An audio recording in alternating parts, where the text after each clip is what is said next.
Because we live, bitches. Coming soon to this theater.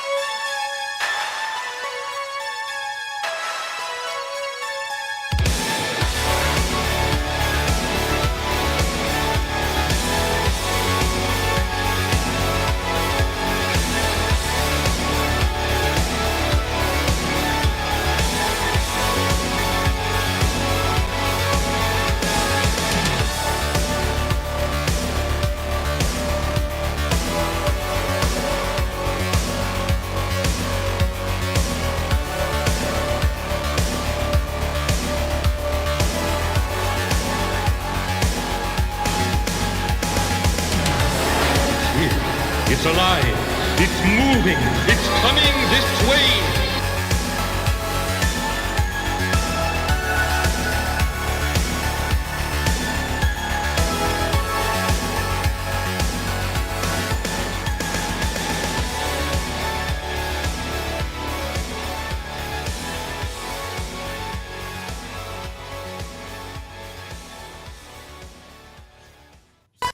What up, you sexy motherfuckers? Good to see you. It's Brian. I'm back for another episode of the Horror Movie Club, where what do? We talk about horror movies. And we always make sure that the movie that we're talking about is something that's not behind a paywall. You can click on a link. It's in the description to watch the movie. It's in the description below, and you can watch it unedited. Although, wow, tonight's movie is one of those movies. If you have a chance to watch it without commercials, I recommend watching it without commercials. But man, I can't wait to talk about this. Tonight's movie is Ghostwatch from 1992. This was a TV movie that aired on the BBC, 1992 Halloween night, and it was a mockumentary. It was a broadcast that was designed to look like a real broadcast of a camera crew going into England's most haunted house. And, certain incidents, of course, happened through the course of this, and it caused a War of the Worlds style hysteria in England. In other words, this movie fucked people up. The British Medical Journal actually listed it as, I think, the only film that's ever been directly linked to PTSD in children. So I can't wait to talk about this. And one of the things that's got me excited tonight is we have somebody with us who actually watched it when it first aired in 1992. Now, I'm an American, right? I only heard about this movie, I don't know, maybe about like 10, 15 years ago at most from a screenwriter friend of mine. And I hunted down a copy and I watched it and I loved it. But it had to have been a very different experience watching that live, because we're gonna get into this, because this movie fucked people up. But first, let me bring on my boy, your boy, Matt Butch Cleaver Burke. What's going on, son? What's up, man? I've been like Ferris Bueller today, dude. At the end of the movie, just running around doing a bunch of stuff for the show. Yeah, man, just drinking some tea. We're watching our British show, but it's sweet tea. Sweet tea. I like sweet tea. And Pops, how are you doing, sir? I am watching the end of this movie right now. Chris, are you all right? I'm telling you, man. Look. I actually watched this again last night, and I've seen it several times. So that initial sting isn't quite there anymore. You kind of go in and you appreciate how fiendishly clever it is and how sinister it is. And yet at the same time, I felt the hairs going up on the back of my neck. And when I was walking through the house afterwards, I flick on lights everywhere. It messed with me. And it messed with our guest, too, when he first saw it. Lucifer Storm, author of Ed Gein Demon Hunter. How are you doing, sir? Can't sleep. Pipes will get me. Yeah, man. Oh, Christ. We love us some pipes. Pipes, in my opinion, correct me if I'm wrong, sir, Pipes should be one of the great iconic horror characters, up there with Freddy Krueger, Jason Voorhees, in terms of like 80s, 90s I am with you 100% on that. 100 fucking percent. His backstory and everything, which we'll get into later, but my God, Pipes is fucking excellent. Oh my God. The studio's completely dark. Oh yes. The power's gone off. Oh, but the teleprompter is still working. Does the lights come on? What does the teleprompter really say? Do we know that Parky is? And I said Parky. Parky, yes, that's how. Because that's what we called him. That's what we called him back here in England. Parky. Yes. One of the things, folks, you have to understand that made this movie so powerful, so effective, was that it was hosted by very trusted British TV presenters. That's what they call TV hosts over there, TV presenters. That'll do it. So, and actually, this caused such a hysteria that people. Well, what you doing? I said the studio's totally deserted. Oh no! Do you hear any cats? Yeah. Run Oh around my the God. garden like a teddy bear. Fee, fi, fo, fum. Yeah, man. We're going to be doing that a lot tonight. I think Yeah. there's only like two All right, characters. now I'm ready. I think there's only ever two characters that I've done stuff like that with. There's like Pipes with the whole You've got such big eyes. and fucking the tall man from Phantasm with your boy. Yeah, man. Yes. And like I said, Pipes, who is the ghost in tonight's film, Ghostwatch, is I think should be one of the great horror icons and deserves to be better known. I did find some pretty funny fan art, though. Let me bring that up real quick. Let's see. That one's kind of cool. Oh, that's awesome. Simpson style. That's pretty cool right there. Little Lego pipes. The cat. All right. Yeah, but found some fan posters too, but really not that many. In my opinion, this is something that really is, in many respects, a buried treasure. Yes. And I feel that if you are a horror connoisseur, you absolutely owe it to yourself to watch Ghostwatch. It is an absolute must-see. Yes. Yeah, I'm surprised it went under. Like, I never heard of it. Like, did something that hasn't been done really, as far as I'm concerned.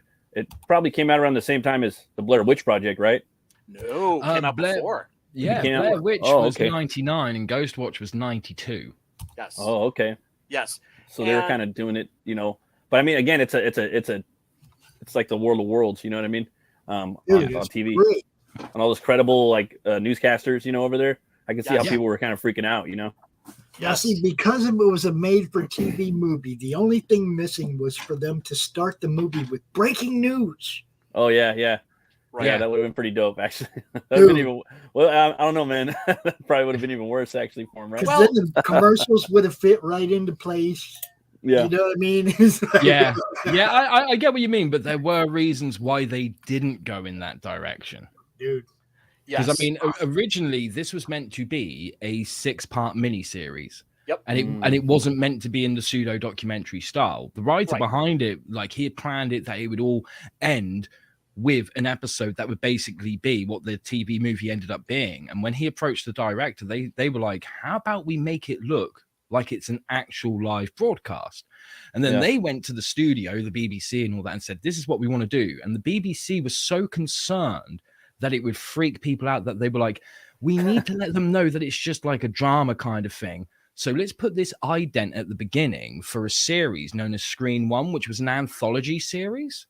And they even had credits at the beginning saying, this is starring Michael Parkinson, Craig Charles, and written by, and then you got the writer's name.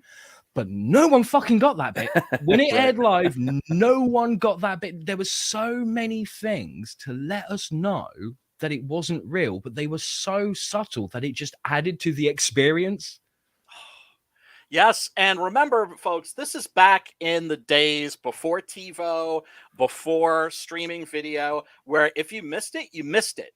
And Yeah. so a lot of people tuned in having missed that little warning at the beginning.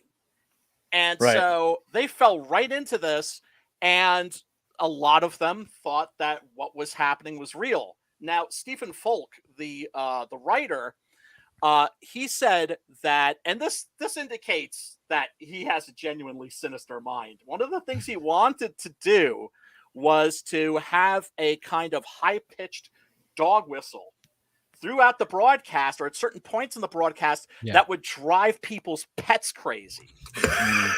Yeah. Think about that.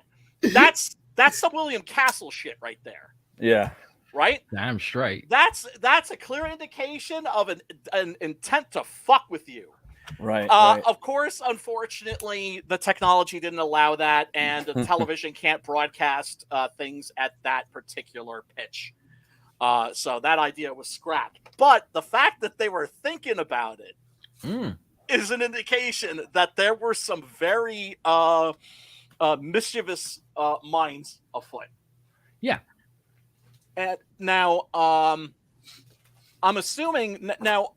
What was this like when you watched it, Lucifer? You were 10 years old. Yes, I was younger. I was still alive, and it was one hell of an experience. Okay, like it was just fucking unreal. And I've met so many people along the way who, you know, I've mentioned this to them, and they would be like, yeah, when I saw that, I was 8 years old, I was 9 years old, I was fucking 12 years old. And we all seem to have got to the same point, and that's where we went, no, we're out. That's it. This is fucking, this is crazy. Absolutely crazy. Because I mean, like, you got to remember, like, this was the 90s. As you mentioned, there's no smartphones. You know, if you had a tape early enough and went, oh, this is something I think I'm going to want to watch again, you might have taped it on your VCR and watched it again later. But most people didn't. Right. They just went into this going, oh, it's a new Michael Parkinson show. Because at the time, Michael Parkinson, decades of experience. Yeah, he was a journalist. He was a true journalist. Yeah, he was pretty legit. I think that is one of the most genius things about this is the casting, because like I said, you got Michael Parkinson here, like well-renowned journalist. He interviewed so many big names. And then you had Sarah Green, who she was the host of a live children's TV show called Going Live. Now, one of the controversies surrounding this was that they believed that on the TV show, even though this wasn't for kids, that she promoted it to kids on her children's TV show that went live every Saturday morning. And she didn't, but she had to go onto the news afterwards and apologize, still saying, oh, I didn't mean to. I don't remember doing it, and there's no evidence of it. But if any kids watched it, for me, it's okay. I'm not dead. Pipes did not get me. Right here. Now, you got this guy. Yes. I do got a question. Now, you were like 10. Yeah.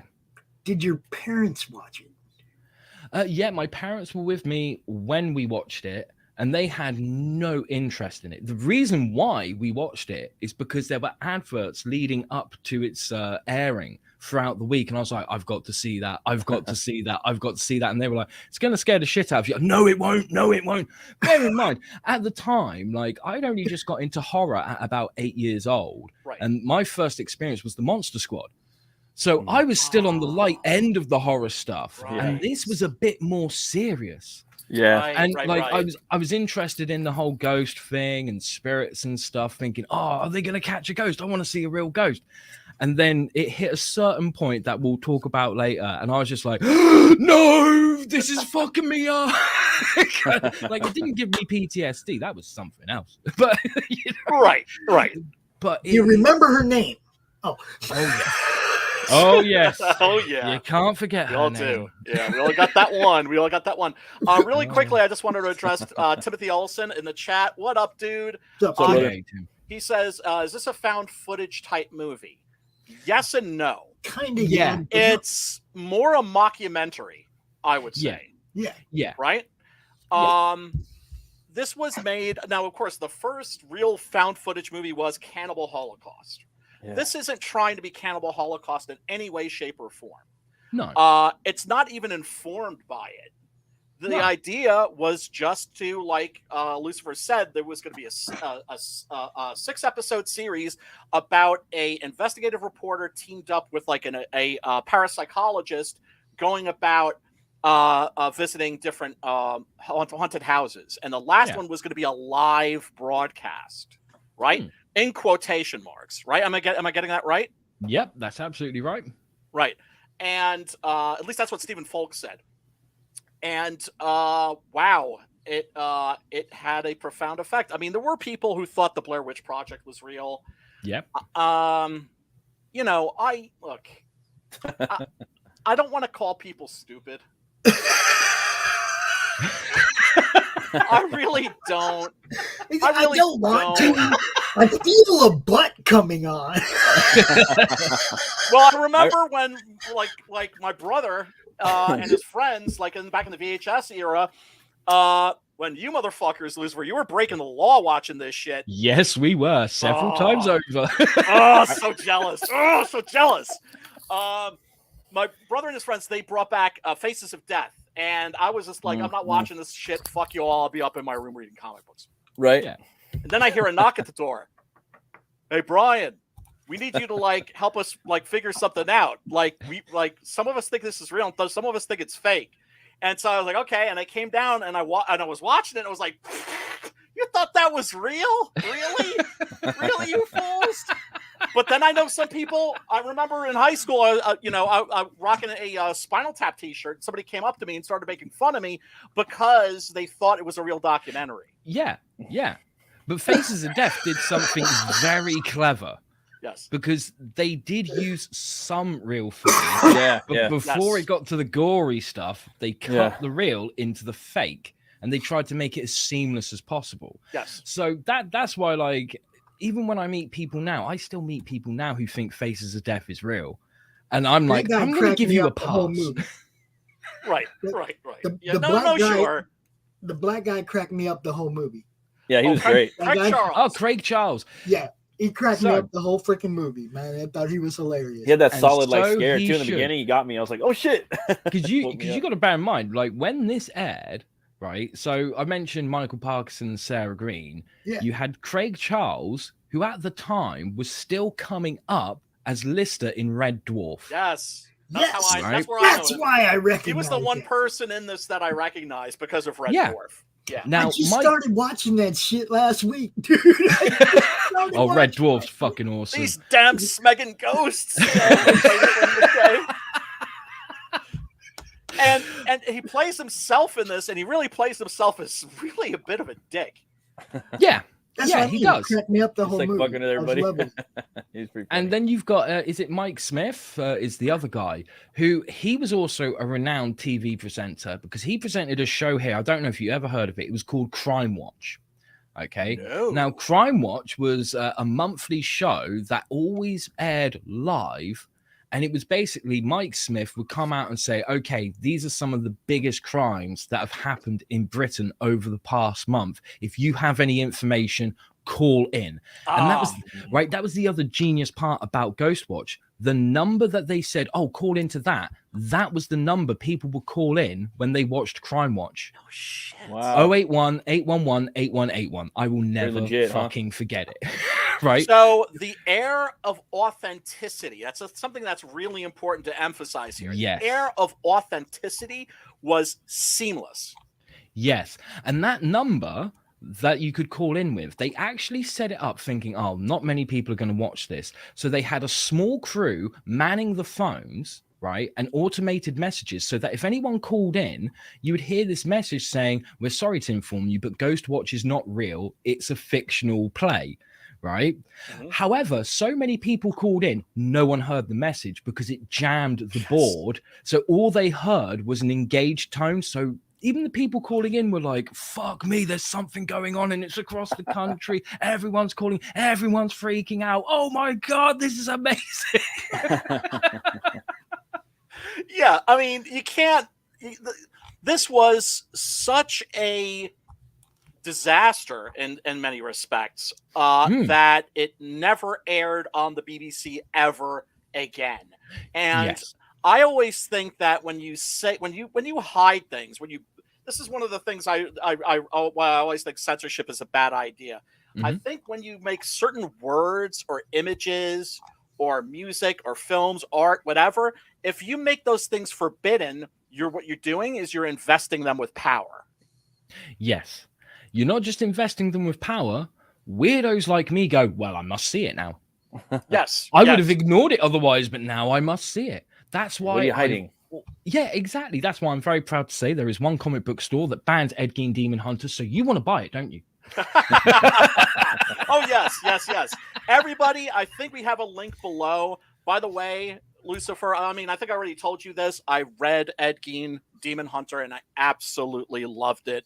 Oh, I'm so glad. Highly recommended. It is, man, the writing is absolutely terrific. The art is spot on.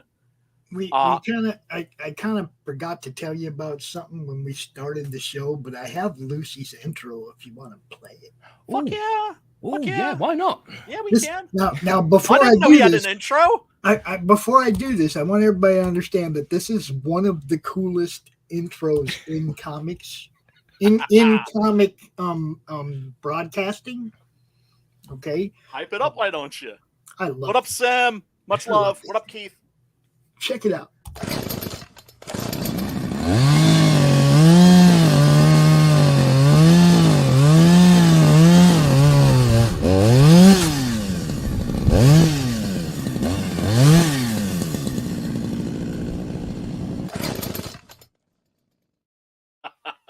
Pretty dope. Genius. I don't know who that Lucifer Storm dude is, but he seems like a prick.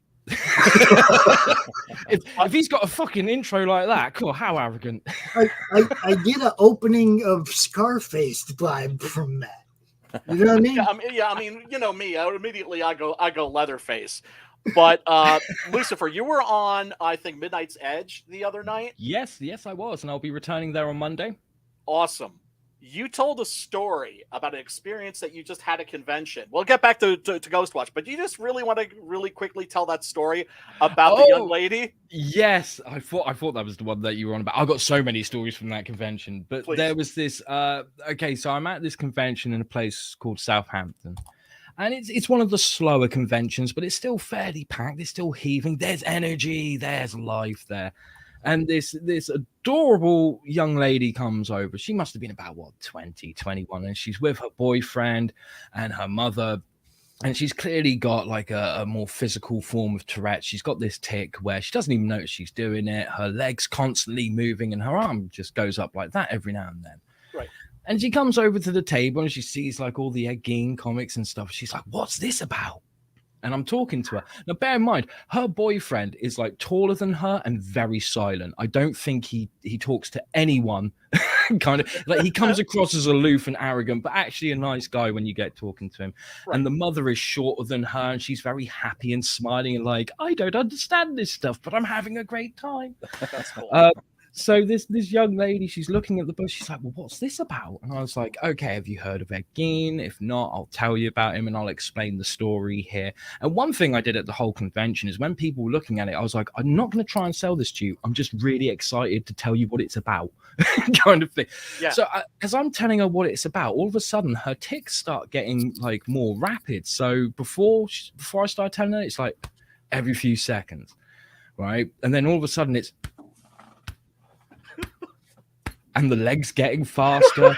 And as I'm getting more into the story, the arm starts going like this, and she starts hitting her boyfriend, right? She doesn't realize she's doing it, and he just stood there, ow, ow, ow, for sake.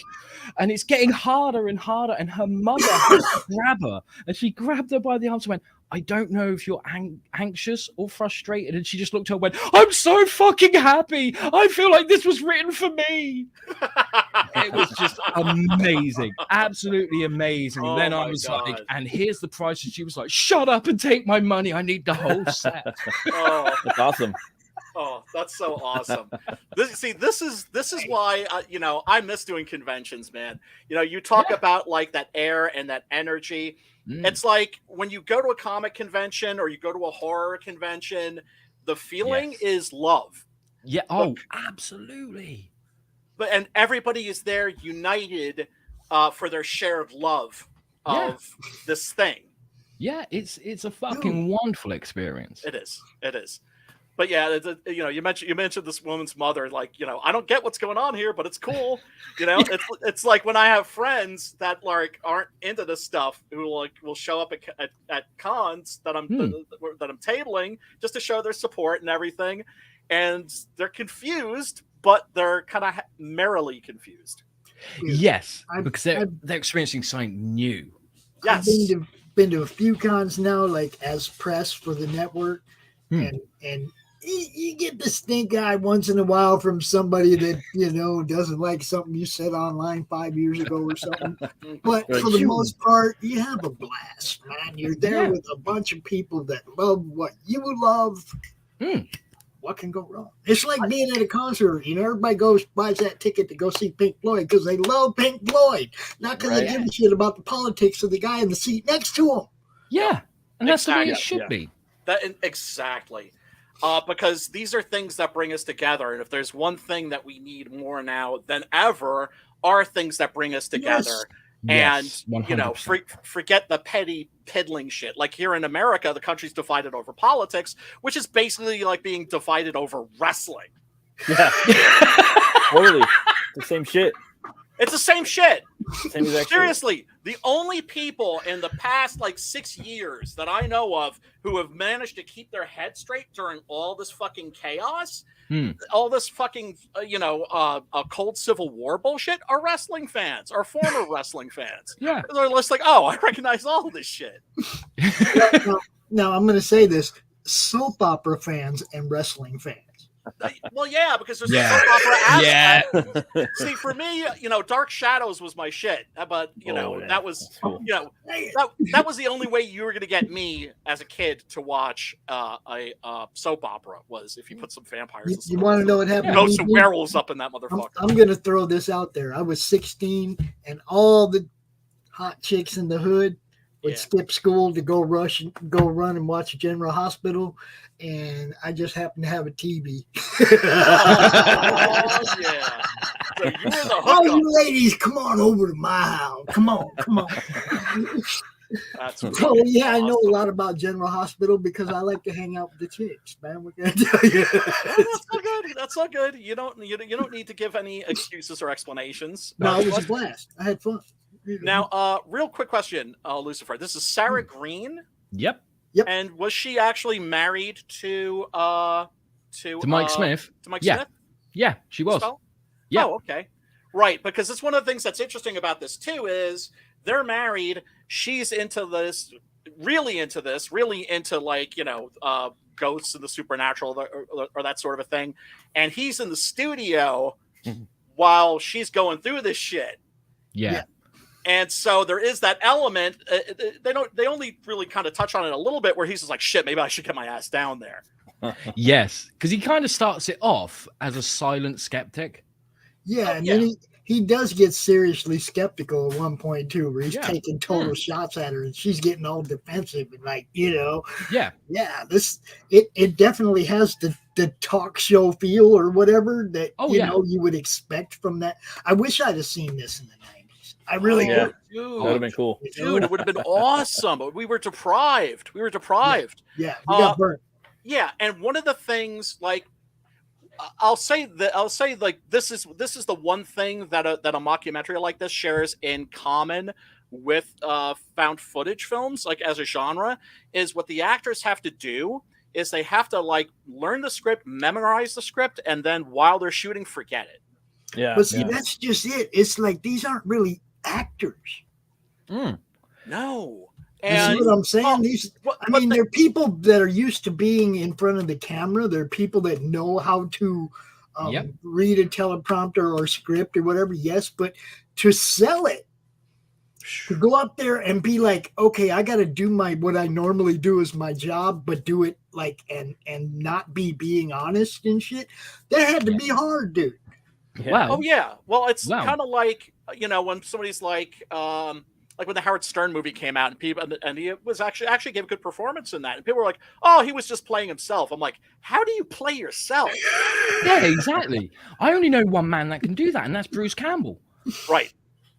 Exactly. But one of But the that's a interesting- version And of Danny him. Trejo. Exactly. Right. So it's Yeah, good point. But like one thing that a lot of people actually don't know about this production is Craig Charles had a script, Sarah Green had a script, all the people in the studio didn't. nice. They improvised. Michael Nice. Parkinson insisted on like, no, don't give me a script because then they'll know that I'm acting. You want this to be fluid and stuff. I'm not an actor. I'm a presenter. So let me do it on the fly like I do as a presenter. Yes, that's That's what I'm genius. talking about. It's like actually getting into the role, even though that's your like everyday job. Exactly. And I know, like, I watched. I'm assuming that this was on the Blu-ray special features. What you mean this bad boy right here? Yeah, baby. Let's check that out. Oh, Tell you what, let's let me put that to the We both side. hit the button at the same bust time. it out. Chief. Bust it out. Yeah, let's check that out. There we go. Ah. There we go. We got the DVD as well. This is one of the earlier releases of the DVD because what you guys may not know in the US is this aired once on the BBC. They had so many complaints and so many issues. Like on this DVD, it says banned for 10 years, and that's technically true and technically false. Okay? Right. Over here, if a movie or a TV show is banned, it's the BBFC that bans it. Right. Okay, but it was the BBC who said, "Okay, we're just never going to show it again." Yeah, we're just so not it's a bury that shit. technical ban. Right. Okay, yeah, they've tried to distance. Even now, they try to distance themselves from Ghostwatch, and it's been over 30 years. So it didn't get a home video release until DVD came along in about 2002, so around 10 years after it aired, and that's when you got releases like this and the BFI release, which I don't have, and they had no special features. And then last year, for the 30th anniversary, we got this beautiful Blu-ray box set. Oh, I'm so jelly. I'm so jelly. I had to pre-order it. The moment I saw it was out there, I was like, motherfucker, take all my money. Take all my fucking money. Yeah, and there's so many special features on here. It's amazing. I'm assuming one of them is an interview that I saw it was like a panel interview. It was Stephen Folk and like the other folks. This is on, if you look it up, folks, you can find it on the YouTubes. And it is very well worth watching. It's just interesting that not only how they conceived this, but also the ramifications, the effects that it had. We see you, Pops. You look a little thin there. No, that's Joe. He wanted to just say hi to his friend. Luce knows what I'm talking about. Oh yes. You need a sandwich or something? Unfortunately, John can't come at the moment. He's he's plugged into the wall. That's all. Joe wanted me to make sure that he said hi because it's kind of tradition. Don't worry, Joe. John still loves you. Cool. Yeah, man. And Yeah, If man. you don't know who John is, that's I'll Joe, show you a blog post later. Joe Mama, Joe Daddy, Joe Brother. I don't know. And Sim says, "Yo, that's the guy from Red Dwarf." Yes, Absolutely. It is. Craig Charles. Let's see. And the funny thing about that is that somebody said something about Red Dwarf on Twitter the other day or on one of the shows. So I went to look and see what the hell they were talking about. Started watching this, started cracking up. Right. Yes.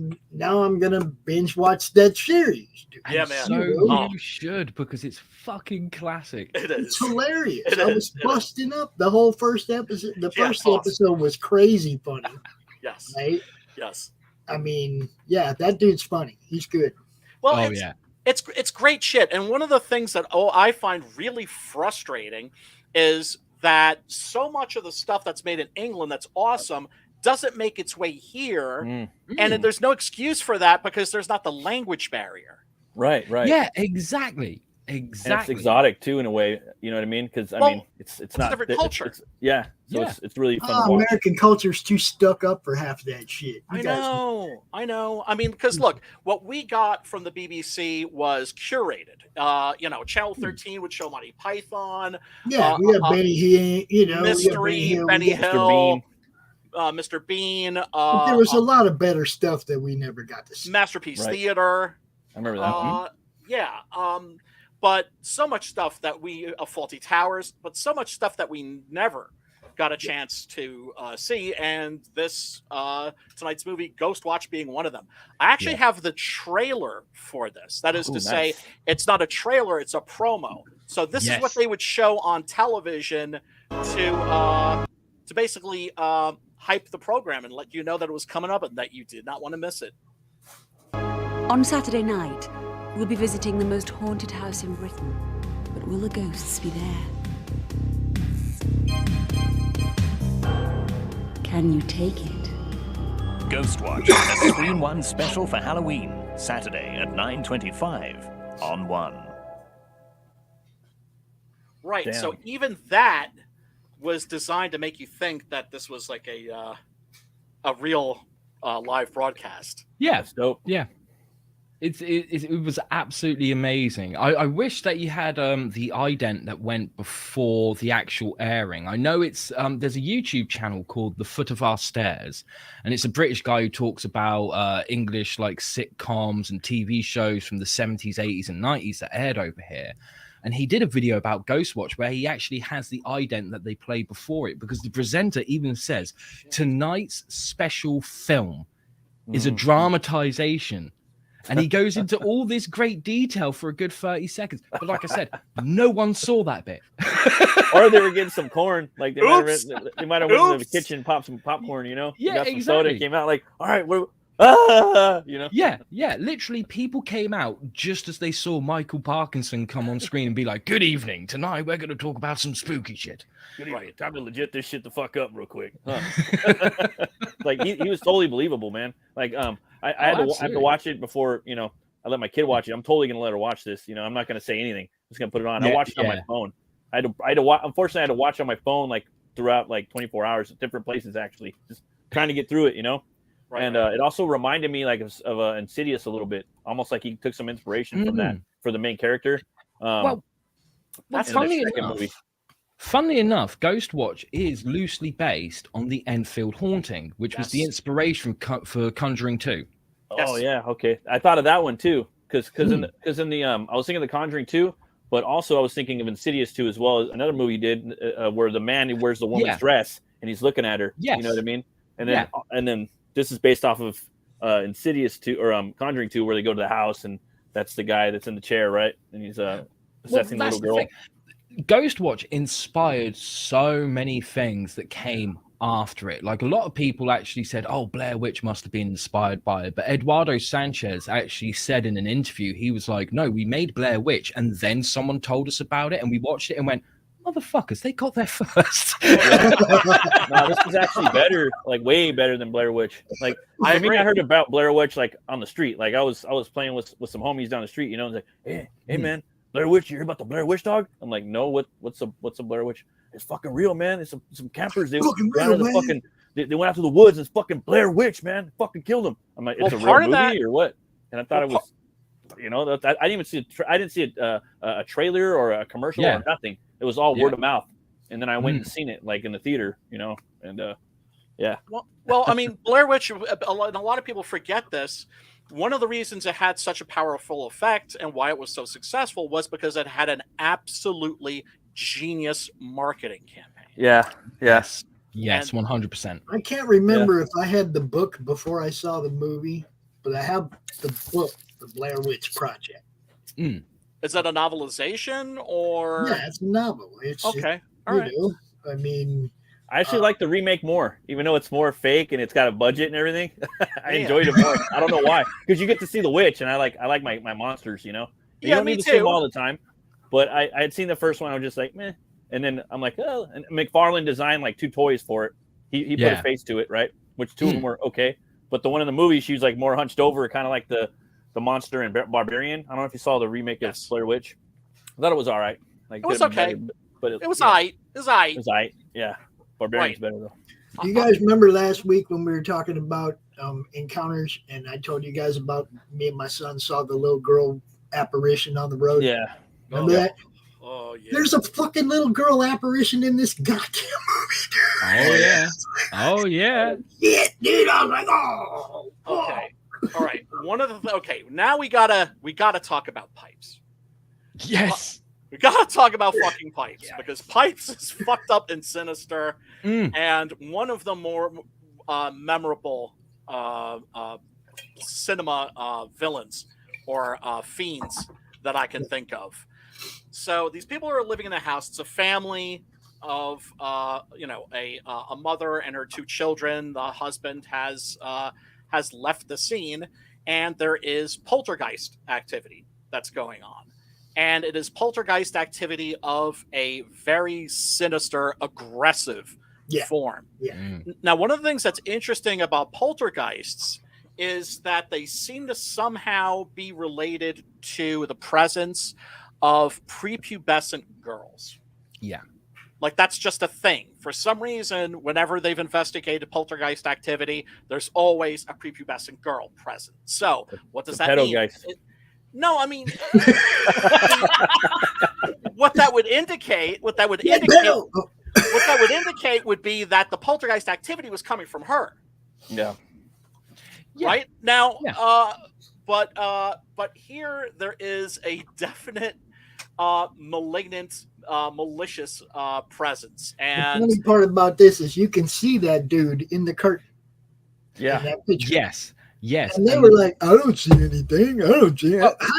Well, the genius thing is because at the time they knew that this was going to be on TV. Like we said before, there was no streaming, there was no VHS of it. They filmed that scene twice, once with pipes in it and once without. Yeah.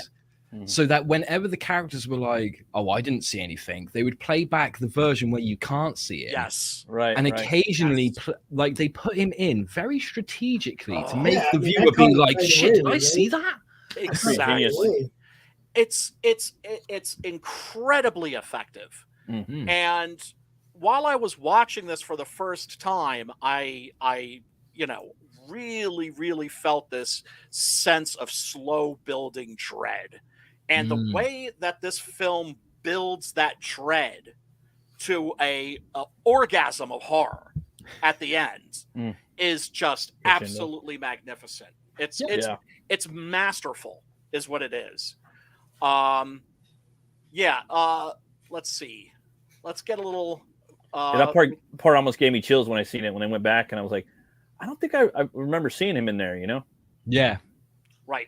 And that's the whole point, is because once you think you've seen something, and then once you realize you've seen something, for the rest of the film, you're looking around. Yeah. It keeps you on your toes. Yes. Okay, well, see, this is my problem with watching this now and not catching it way back in the 90s is with all the ghost hunter shows. I have friends in Michigan that are paranormal, investigators and shit. So that I was looking for that right from the beginning in this movie. Yeah. Because of when I watched it. Now, not 30 years ago. You know what I mean? If I'd have watched it 30 years ago, it would have been, I might not have seen that. A total different experience. Yeah. Completely. But at the same time, as somebody who is watching this movie now, who doesn't come from this culture, having already seen it at least 5 times, watching it again last night, I just found it incredibly entertaining and effective. It's a really masterfully built, well-oiled machine. Yes, yes, absolutely. Even though it's a product of its time, it still holds up now. Oh my God. And those little girls? Yeah, they're precious. They were they did this really well. Yeah. Oh, the cast in this is absolutely fantastic. They absolutely sell it, because one of the things that is really the most important thing in mockumentaries or found footage is the acting. Because if you'd have seen this as an actual paranormal on a paranormal show where they were selling it as real, like this is real footage, those girls were that convincible. convincing. Yes. You know? And also remember that while you're watching this in England in 1992 on Halloween Eve, this is happening while you're watching it. Yeah. And that becomes something that's really important.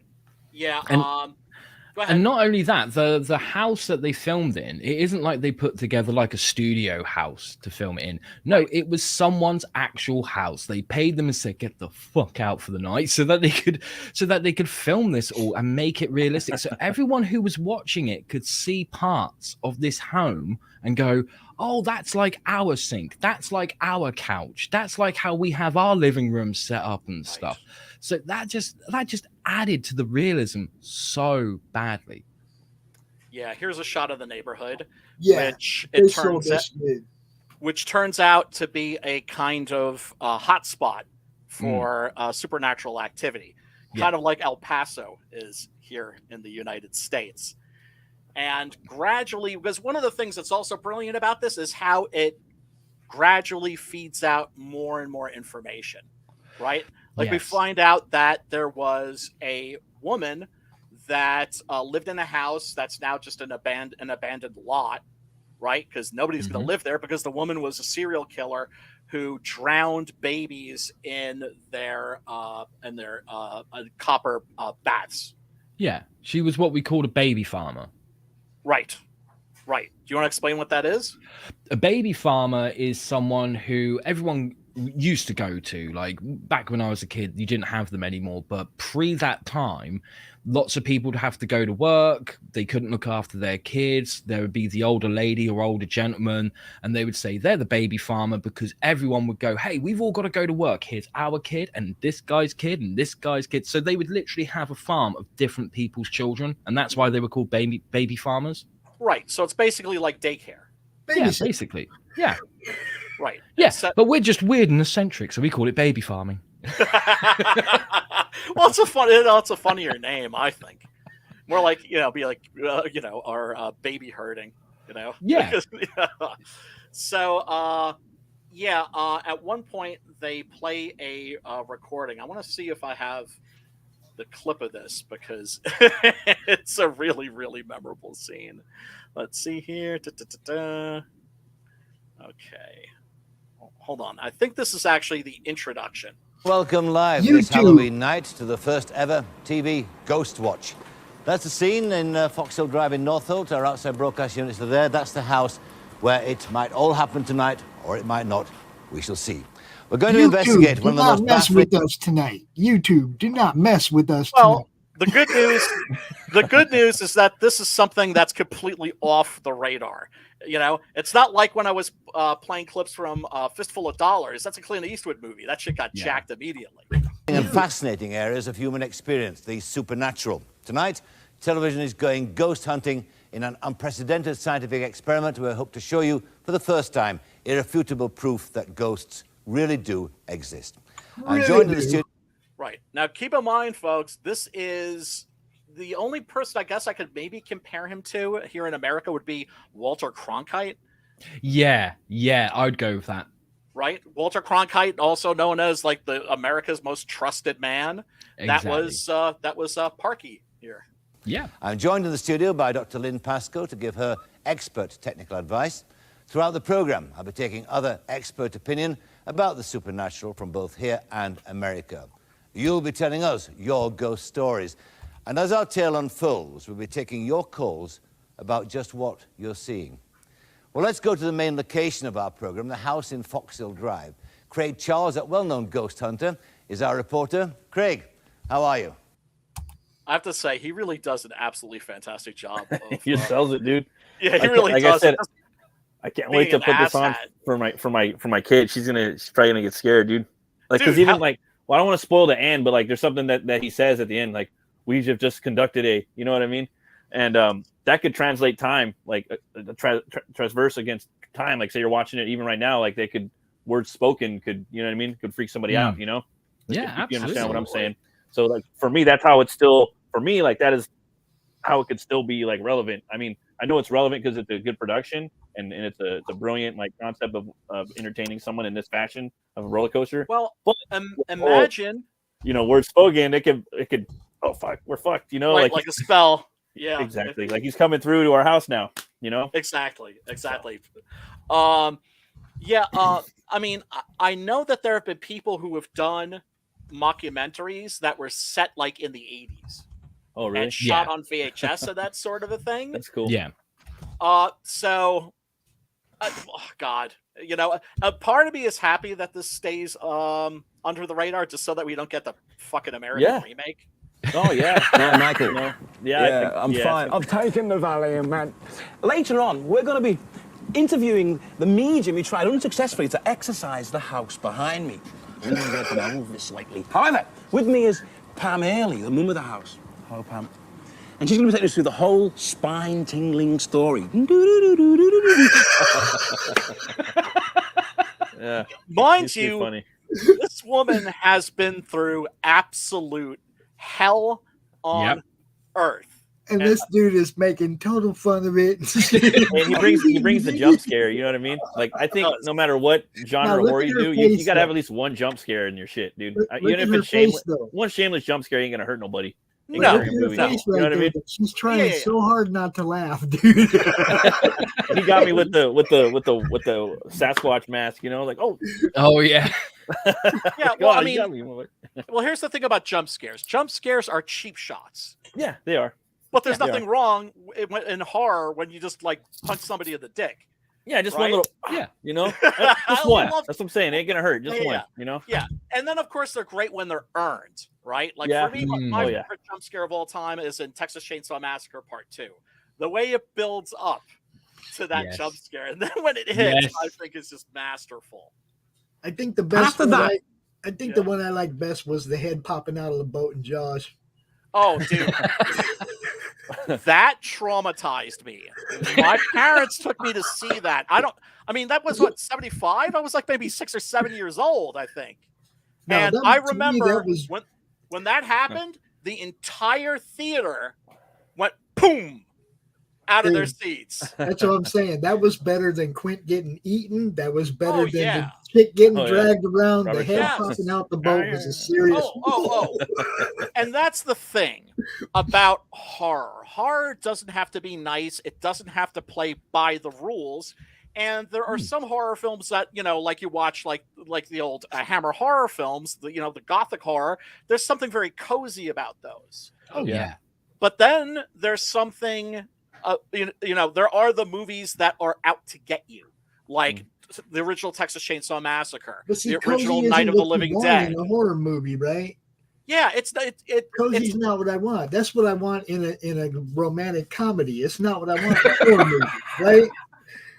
Well, I mean, these are films that don't play nice, like they're actively out to fuck with you. Yeah. You can share with us your own supernatural experience on our very own Halloween switchboard. Over to you, Smithy. He's just such a dick.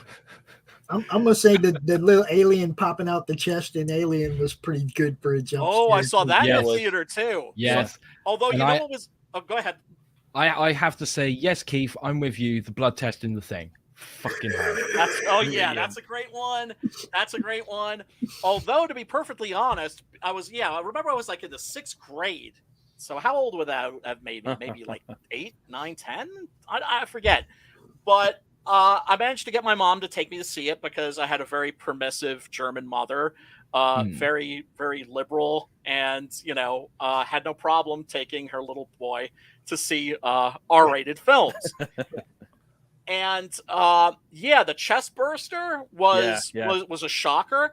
But the thing that the moment that was even more severe, I thought, was when Yaphet Kotto is beating on Ian Holm with this fire extinguisher, and suddenly his head just pops off.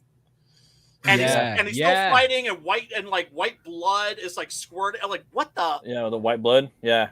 It's weird when you whenever you see blood of a different color come out, in a legitimate movie, or like The Fly, with you always go right yellow, to and Alien. you know what I mean. It's very unnerving. Blood. It's weird. Like sometimes you just see blood and it's always the normal color, and then it's coming Being out a as Star white or Trek green or fan. something. It's like, ooh, like Evil Dead, you know? Yes. Being a Star Yeah. Trek Black fan, kinda gets you a little bit. blue-blooded people was normal to me. Right. You know, Yeah. the doctor was always talking about Spock having blue blood, so that, or green blood or whatever. That shit didn't bother me. You know. That's just aliens. Yeah. So Craig Charles interviews a priest, and he said that like while he was here, he felt a sense, an aura of spiritual decay. He says it's the only way I could describe it. Something didn't want me near it. Didn't believe it was dead. And Then he goes into like describing how people will inherit aspects of their parents, right? Like for instance, my brother, he had my father's temper. I have my mother's anxiety, that sort of thing. And he goes into the concept that I think is really interesting of places inheriting their past somehow. Although there's also mention that it's briefly touched upon that the evil was there before the first brick was set, and that gives this a little bit of like the Haunting of Hill House. Yeah. And so,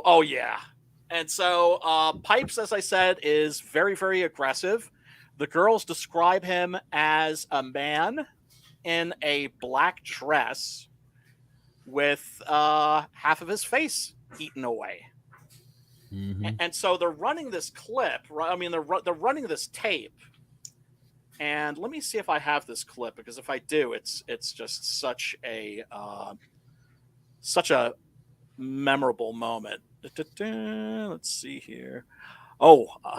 This is gonna be fun. We're gonna have a look at this video of all of the Pipes sightings that are in this. Yes, because he turns up 13 times, if I remember correctly. Really? Yep, 13 times he is seen throughout the runtime of Ghostwatch. Okay. Damn. So this is the first time he appears. They're playing this tape, and suddenly you see something appearing over this lady's left shoulder. And then it fades away, and they're going about their business. They're showing how this girl's been assaulted by this ghost, what it does to her, and they start getting phone calls, and people are like, "Hey, I'm pretty sure I saw something there." Yep. So I'm imagining that the audience watching this in 1992 were doing the exact same thing. Yep. Right. We were. That's fucking dope. That's amazing. It's on Halloween too, dude. I mean, It's we on said Halloween. But did we really say it was on Halloween? Did we talk about that at all? Yeah. Yep. We did. Yeah. And man, I've gone back after watching the video on the Pipe sightings. There are ones that I missed, and I'd already seen this one 5 times. Here's his very first one. I got a question for Lucifer real quick. On Halloween, do people like decorate their houses and stuff like they do over here? Okay, back when I was a kid in the 80s and 90s, no one decorated their houses. We didn't do trick-or-treating. As I got into my teenage years, that's when we started to adopt trick-or-treating, which is a weird thing, because if you actually look at the history of Halloween, trick-or-treating actually originated from Ireland, if I remember correctly. So it's like, why the fuck didn't we do it? But back then, that's why I asked, because the neighborhood scene from in the beginning doesn't have any Halloween decorations anywhere. Yeah, and that's exactly what it was like in the early 90s. It was only towards the end of the 90s that we started to actually adopt trick-or-treating, and it's only been in recent years, like a few years before the pandemic, that people started to decorate their houses. And we got this thing here where if your house isn't decorated and the lights are out, you don't knock on their door. Now look at the reflection of the dude in the door right there. Yeah. I have friends from England. They moved back to England because they realized that they kind of got hoodwinked. Right? That my friend Zulfi, much love to you, Zulfi, if you're watching. he thought he was going to work for a European company in America, and that the European office would be run like a European office, and instead it was run like an American office. Exactly. Right? So you know, he had no free time whatsoever. He was like, "Fuck it," got out of there. But I sort of became like an uncle to their son. Yeah. And you know, I was just like, "Oh, he's going to be able to do Halloween. This is going to be his first Halloween." I bought him like a little Frankenstein monster costume because cool. I was the one who turned him on to monsters. Right. Good work, my man. Good Yeah. work. Yeah, well, I mean, because I was like, you little guy's being deprived. He needs an education here. Yeah. Yeah. So yeah, oh God. But yeah, no, I was just like, it's like, you got to do Halloween. It's just, oh God, it's you know, it's better than Christmas as far as I'm concerned. I feel exactly the same. I feel exactly the same. And unfortunately for me, by the time we started to adopt trick-or-treating, I was too old. Too old, yep. Doesn't mean that it stopped me, but I was too old. Well, because adults have co-opted Halloween. Yeah, no, I they just have. have a It's a grandpa wonderful tax thing. now. Yeah, I mean, you know, it's a grandpa Yeah. tax. They come home with a bag of candy, and grandpa gets Yep. some of that. Some of that. Dude, I got these. We trick or treat over by the college, and like, oh my god, there's just blocks and blocks and blocks of people giving out big candy bars, like big old candy bars, right? Yeah, So, you gotta like, hook the kids I up can't right. even hit. I can't even hit like we'll hit like 2 blocks, and there's like literally 20 blocks, bro. Like we can't even hit them all. I'm just like beat and tired. These big old, you know, like the rich people, you know. Yeah. And Yeah. but we do it every year. We do that, and we hit up a bunch of like different churches for some reason. The And there's churches a around here dad tax, have isn't these there? big Matt? jumpers and popcorn machines, and all the kids are just And dressed there's a up. dad It's tax, big out isn't here, there, dude. Matt? There's a dad tax, isn't there, Matt? Oh, for sure. I'll Oh, be for snacking sure. on Gotta that, like, pony, gotta for, pony like, up, 6 gotta months, pony dude, up like- some of that candy. Yeah. No, look, for me, it's like a religious thing, man. I hook the kids up right. And I know I told the story before, but I got to tell it again. The best I've ever seen, the best thing that ever came to my door was a man dressed as the Silver Surfer, Oh, right? Norrin Rad, full costume, the board and everything. And right next to him, about knee high, his son, Galactus. I was like, you get all the funny. candy. You get all the candy. Hey, screw all the other kids. You get the candy. I was literally digging my hand and just going, prompt, prompt, prompt, Right. prompt. I had a blast last year because I did CromCon on Halloween night, and I was dressed up as Alice Cooper for the show. Yeah. And I was the only one here, so I was also running up and throwing candy at kids at the door when somebody knocked at the door, right? So all these kids from the neighborhood pretty much all get in one huge group, and they all just hit all the houses at once, right? Yeah. So they come to the house, and there's a huge group of parents out in the street and a huge group of kids in the yard. And I open the door as Alice Cooper, and the kids are all like, huh? And the parents are all like, Alice Cooper. It's weird, man. Like over here, we kind of feel like Halloween kind of starts like right around now. I like as far as like we really start watching a lot more horror. Like for us, it's like a summer thing. You know, like a lot of people actually. I thought I was like the only one that felt that way. You know, but it kind of eases its way into October. But it just feels like Halloween already. Like I don't know, it's weird. Starts with like summer vacation. It used to annoy me. It actually still annoys me that, like, you know, Halloween, I mean, Christmas decorations. And mind you, I'm not slamming Christmas. I love me some Christmas, right? But, you know, it's like every year it gets earlier and earlier and earlier. Yeah. It's like, dude, can I finish my I drumstick? hate that. Yeah. Right. That's the commercial world, bro. That's the commercial world. You know that. Now that's been happening to Halloween.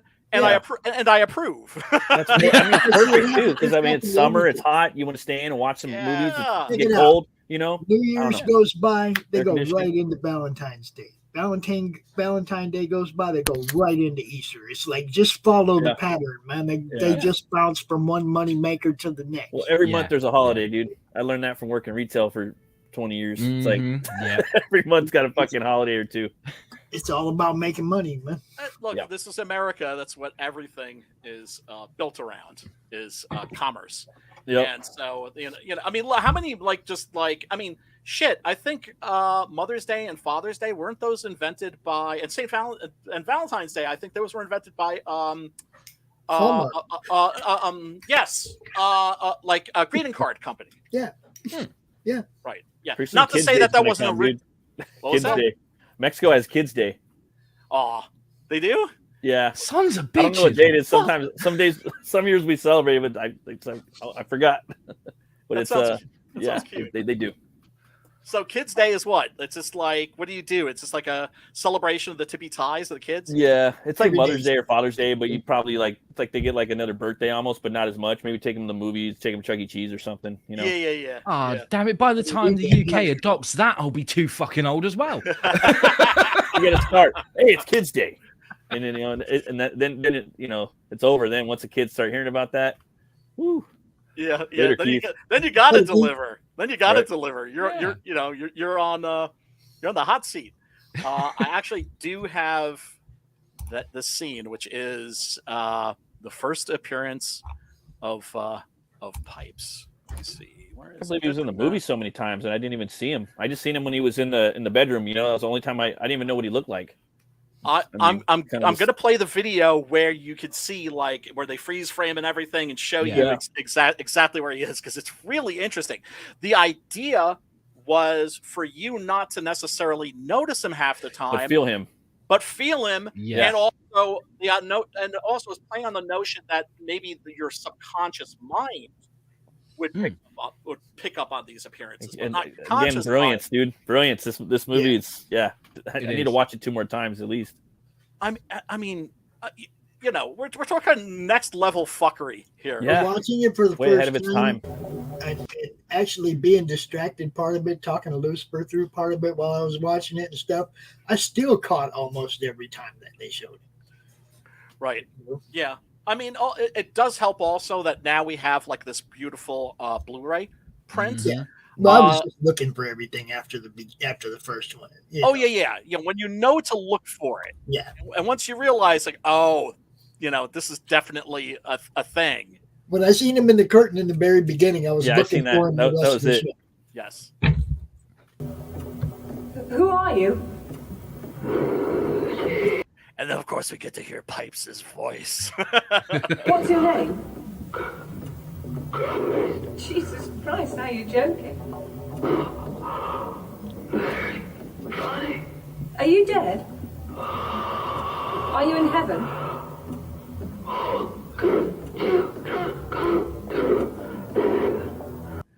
He said, all good children go to heaven. If you didn't catch that, I wish this had subtitles, because I was watching this with subtitles last night. Oh, okay. I couldn't get it. I was like, I'd have to listen to it. Well, this is a movie, I have to say, that really rewards repeat viewings. Right? Oh, absolutely. And there he is, right there, huh? Standing behind her. Who are you? Who are you? What's your name? Jesus Christ, are you joking?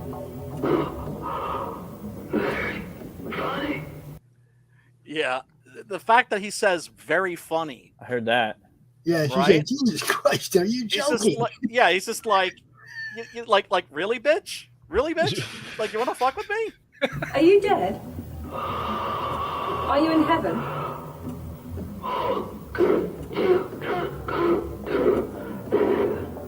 It's weird too when he lights up in the background. It kind of slowly lights up blue, Yep.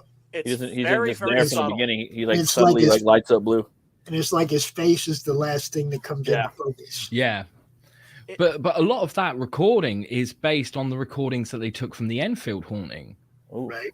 Because they like when you hear the recordings from the Enfield haunting, it's a very similar, disjointed, almost as if the voice is out of breath. Right. Could you tell us a little bit about the Enfield haunting? Okay, so the Enfield haunting took place, it was towards the end of the 70s, and I can't remember the exact address, but I have actually met someone who used to live on that street, and they had so much to say about it.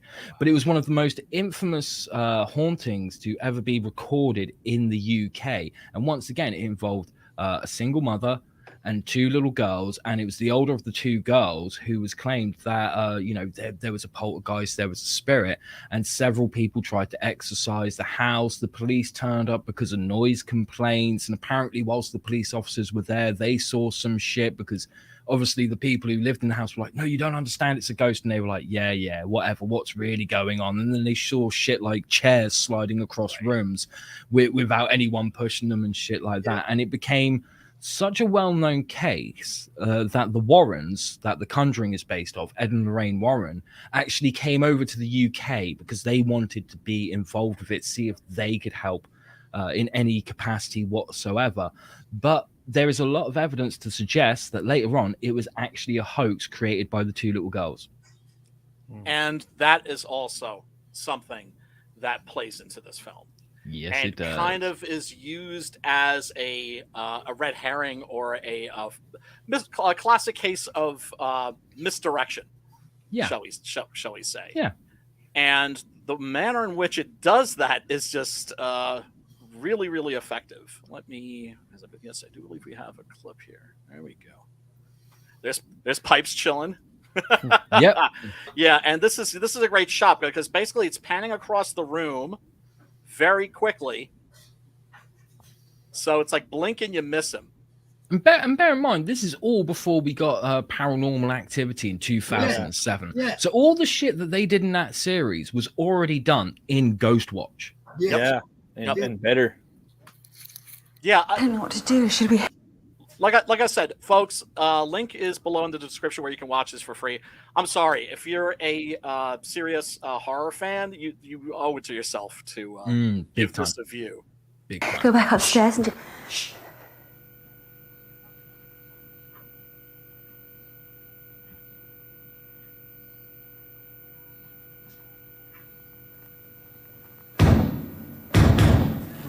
Upstairs. Children, come on. No, Sarah, stay where you are. Yeah, Sarah, this stay is there, very please. good. Don't go upstairs. What? And Parky is basically trying to keep her out of trouble. He's like concerned for her. Yeah, with this is where they have the little slight bit of misdirection too. Yes. Once we hear that Suzanne's got out of bed, but she's not yet Stay appeared. here, I don't know why. She's not appeared on the landing. Suzanne, where is she? Like It could be a piece of it. how they have a Ghostwatch logo, like Yeah. Ghostbusters Everything's and shit, official. I want a Ghostwatch shirt. Yeah, for sure. I'd rock It's that usual shit. misdirection. I just trust. Seriously, I mean, that would They be the did this ultimate. good, man. They really did. I wish I'd have seen it in the 90s. I just Right?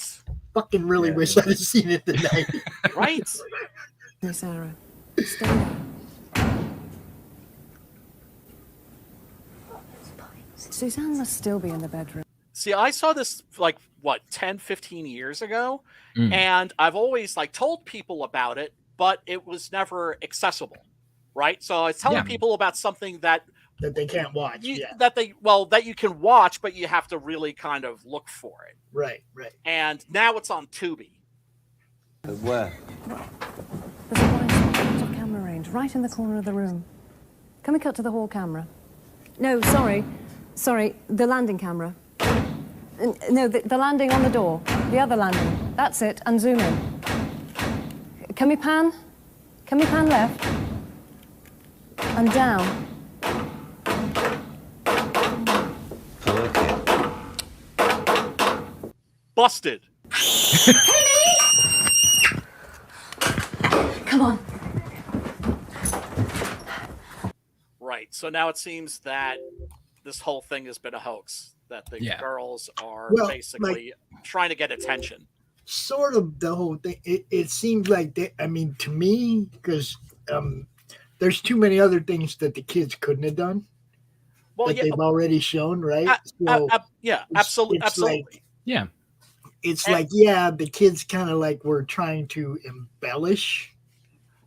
Exactly, because these kids were hoping for some fucking help. Yeah, that's what this whole thing was about. This poor woman and her children were hoping for help because nobody was fucking helping them. Because nobody would believe that that Pipes was living in their house and actively terrorizing them. So the journalist lady, she's right away goes to defend Suzanne, kid. are you okay? You all right? Well, yeah, I mean, she's not a sociopath. The first thing you do is make sure the kids are okay. Come on. No, it's not her. The one with the old dude that are Oh, yeah, doing yeah, the yeah. interview, right? Yes, the the old dude right parapsychologist. away starts saying hoax, and she's like, no, there's too much other shit that happened, dude. Shut up. Yep. Yep. Right. But then, of course, this is something that would obviously make people think, oh, it's the whole Al Capone's vault thing, which was like a big thing in America. Where we're breaking into you catch the little girl saying to her mom, she's like, kind of like screaming to her mom, I tried to, basically she says, get the attention, Yeah, she says, I was just giving you what you wanted. Yeah. Because that don't explain pipes and all the fucking voices and all that other shit. No. You know what I mean? It's like, no, it certainly Kid was doesn't. just like, he's here.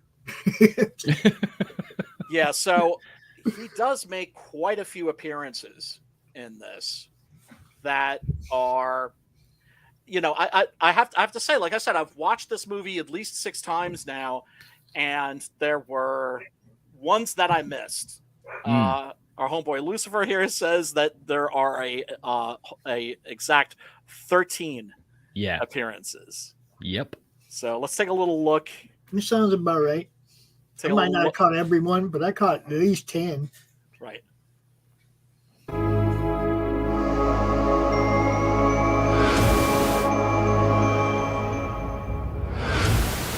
And is that exactly how he looked when you saw him? Yeah, he was disgusting. They too have seen a mysterious dark figure in the background of that shot in the children's bedroom. Michael? Dark, mysterious figure, Doctor. Have we got that sequence ready yet? Yes, Can we see that tape? yeah, I think we can. I think we can see it right now. Let's roll the tape. There you are, up there on the screen. That's the tape you wanted, isn't Now it? you can see him right there. You can see him. Yeah. Yes. You see. But you can just barely see him. Yeah. And it could be something else. It's like when you get out of bed or you wake up in the middle of the night and you've got a coat hanging. Yeah. Right. Yep. For a second, you think it's Okay, but that thing's still gonna be, but that's still going to be there 2 hours from now. 2 hours from now, that's not. Right. You know what I mean? It's Sleep, turn the light where is it now? It's gone. Mum said if you don't... Yeah, I mean, like Lucifer was saying, that's the thing that's really clever is they shot like 2 versions of these scenes, one with and without pipes, and so you watch it, they watch it again, and he's not there. Now it starts to fade back in. You can see it start to You fade see back. his jawbone right there. And bear in mind that all the stuff that's in studio with Parkinson, that was filmed several weeks after all the on location stuff is filmed in the house. Right. So when you see like Sarah Green, she's going, "Oh yes, I'm talking to the studio and stuff." She isn't. She's talking to no one, but yet they managed to get the timing absolutely perfect. I know. It's a real achievement because it feels like they did this in one go. It feels like they just practiced this and that they rehearsed for like a month and then did this live. It feels like live TV. It creates that illusion and it sustains it completely. Right. Now, this is the point where Emma Stapleford, our caller, says she could identify that dark, mysterious figure in the corner of the room. Don't see anything myself, do you? Come on, Parky. You need to put on some fucking glasses, bro. Yeah. Can we play it back, PTO? There you are. Back a bit more. Now it's gone. Yeah. Is that all right? Yeah. Uh-huh. Can we go forward slowly? Sure. Yeah. I'm doing that now. Oh. Yeah, now there's nothing there. Well, slow enough? Uh-huh.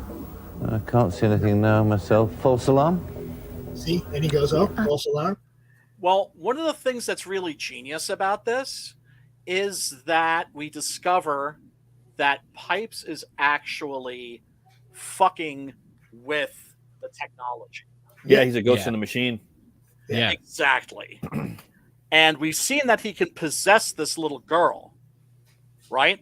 And like, for instance, the audio recording where, he appeared over that woman's shoulder, that was done. I think they say that her mouth was sealed. Yeah, she filled her mouth with liquid and then taped over the mouth, covered her eyes, and put like sound cancelling headphones on. Yes. Yeah, and that's what came out. Yeah. There he is again. I didn't catch that one. Oh wow, yeah. No, me neither.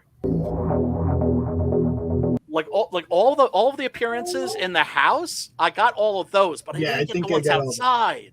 Yeah. To exercise Fox Hill Drive. And Mr. Arthur Lacey. Arthur Lacey? Arthur Lacey. There he is, just chilling. Right there. It's just like nobody notices that like there's a guy hanging out with like half of his face missing. But at the same time, they all have their backs turned to him. And they're kind of focused on like house, you know. Yep. You got involved in your professional capacity. He's still there, yeah. I believe. Well, not exactly. By profession, I'm a British Rail Guard. Ah, but in your spare time, you're a medium? I can't hear anything now. What are these? Now, this has got to be my favorite. This has got to be my favorite. This is just incredibly clever. It's all kids' pictures. They weren't here before. I didn't know they had a cat. There he is. Yeah. Now, what I like about that one, You can see the camera light. yeah, exactly. So you would be forgiven for thinking that's a reflection of the cameraman or the sound guy. Yes, absolutely. And the fake out with the cat, right? Dude, that's good. Yeah, that's what I was gonna say. I didn't know they had a cat. I didn't know they had Roll a the cat down in front of the window real quick, and he has Did to you? run back there. I don't know what to do. Should we go back upstairs and do... Right. So you know that the actor must have scooted out of that room Real quick. Yeah, so fucking quick. so fucking quick. And, you know, that's one of the things also that makes it so effective. It's not shot in a studio. It's just shot in a real house. Yeah. Could we? Oh, baby! No, you're not. You said you'd stay. We with will us. stay with you. What was that? Where are we going? Just outside. Where are we going? Come on. Downstairs. Just outside. That was a good one. That was a good one. It's a great one. What was that? Where are we going? Just Where are outside. we going? Come on. Downstairs. Just outside. His his dress kind of like, it almost looks like they made him have a dress that kind of blends in with the drapery, like it's like Right, a burgundy He's dress. awesome, dude. He seems awesome. transparent. Yeah, almost, he does. right? Like a different costume. And what I love about this is that the camera is panning really quick to the right, and they're just like, "Whoa, did I just see something?" And then it goes back. There's a double take, and there's nothing there. Just outside. Yourself, you know. No, it's not on the door. Outside. I have no idea how they did that. That's incredible. What was that? Where are we going? Just outside. No, it's not on the Oh my god, man, I'm telling you, when you get to that part where you start hearing the cats, Yeah. that's when my stomach gets in knots. Yeah. That's when I'm like, okay, I mean, even having seen it 6 times, it's just like, They get you. Yeah. The cats sometimes make some weird noises just in general, like in real life when they're in heat and shit, and you hear them outside. oh yeah, Fucking start scary yowling. sometimes. Yeah, but Yeah. of course, The growls. what's so creepy about this is that it turns out that Pipes committed suicide Right. in that room underneath the stairs, and there were a bunch of cats in there locked in with them For like weeks, right? for about 12 days, I think. And they were hungry, right? Well, yeah, because a caller comes in and says, like, you know, he was in there with the cats, and you know, it having been like 12 days, they'd been at him. Do you think that was Pipes, the caller, that was talking? Not the caller. Because the caller was like he had worked at like the institution, right? The yeah, he was his parole officer, if I remember correctly. Because you had two different callers who call in, and one knew about the lady, right? the lady, the baby farmer. Yes. And then you had his parole officer call in, basically mentioning that he was a pedophile. Now but in the actual film, they don't use the word pedophile, and there's two reasons for that. One, we pronounce it pedophile. the second one being, even though this was past the watershed, which I'll explain what that is a bit later, we were still a very censorial country, and around that time we had the Jamie Bolger case. So we, as a collective across the country, we felt very sensitive about certain terms and certain topics and stuff. So they made sure that if they did mention stuff like that, they would use lighter language. So they refer to him as a child molester.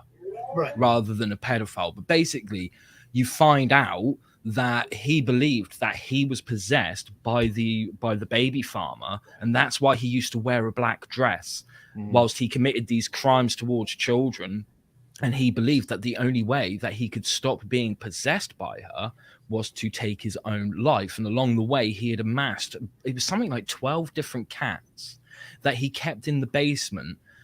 Which for some reason in this, they called it the glory hole. The family refers to that basement as the glory hole. I was going to ask if that's that like an amuses me. English thing. Well, You know, like yes, but it doesn't mean basement. Yeah, it just means over here, glory. Okay, let's get vulgar, shall we? Over here in the UK, glory hole probably means what you guys think it means. Yeah, which is basically, yeah. if you go to a truck stop and you're using the toilets, you're bound to see a glory hole. Oh man. Oh man, people are nasty.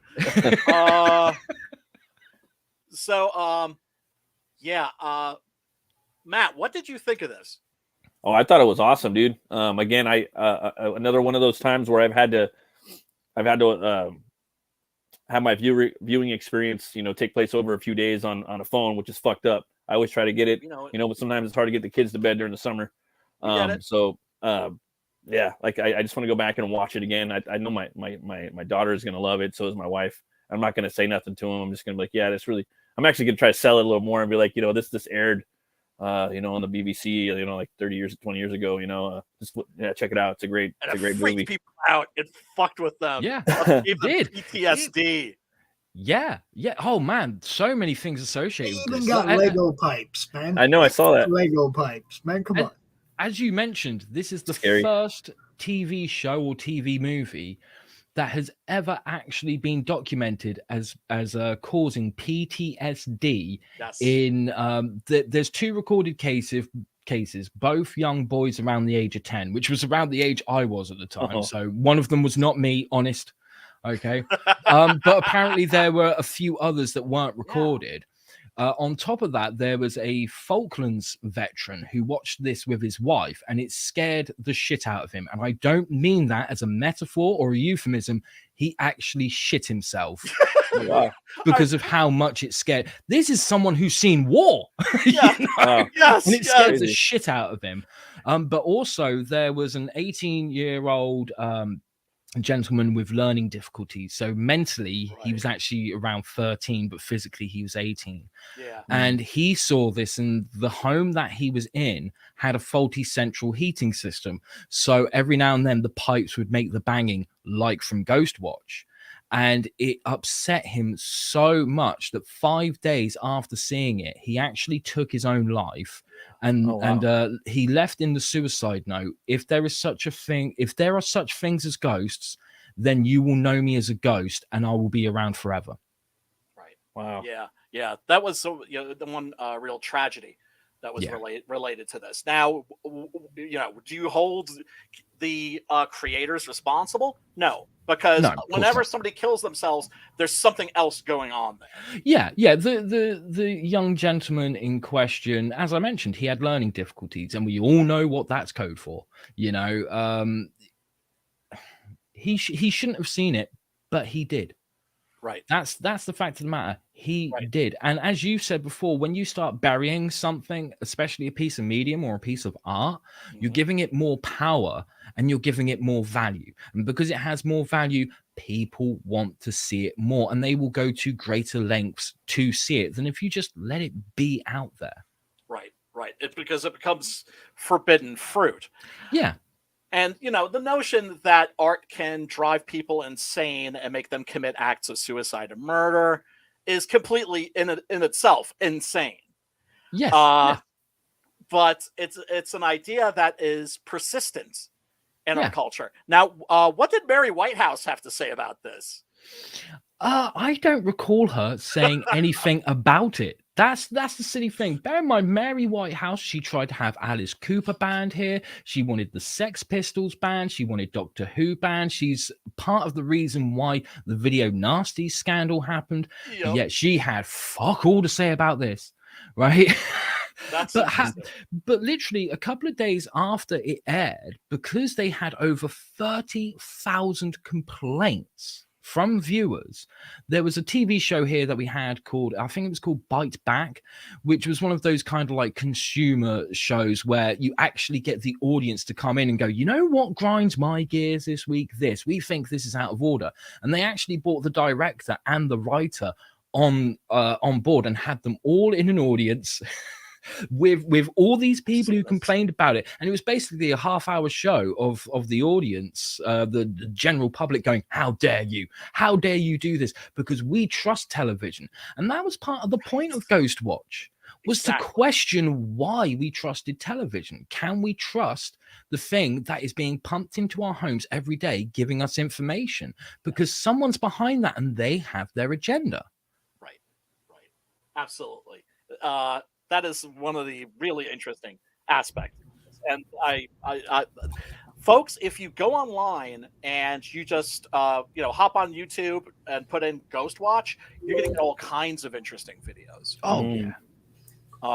Interviews, obviously, reviews. This is a movie that has gotten in recent years not quite the attention that it deserves, but it's gotten more attention.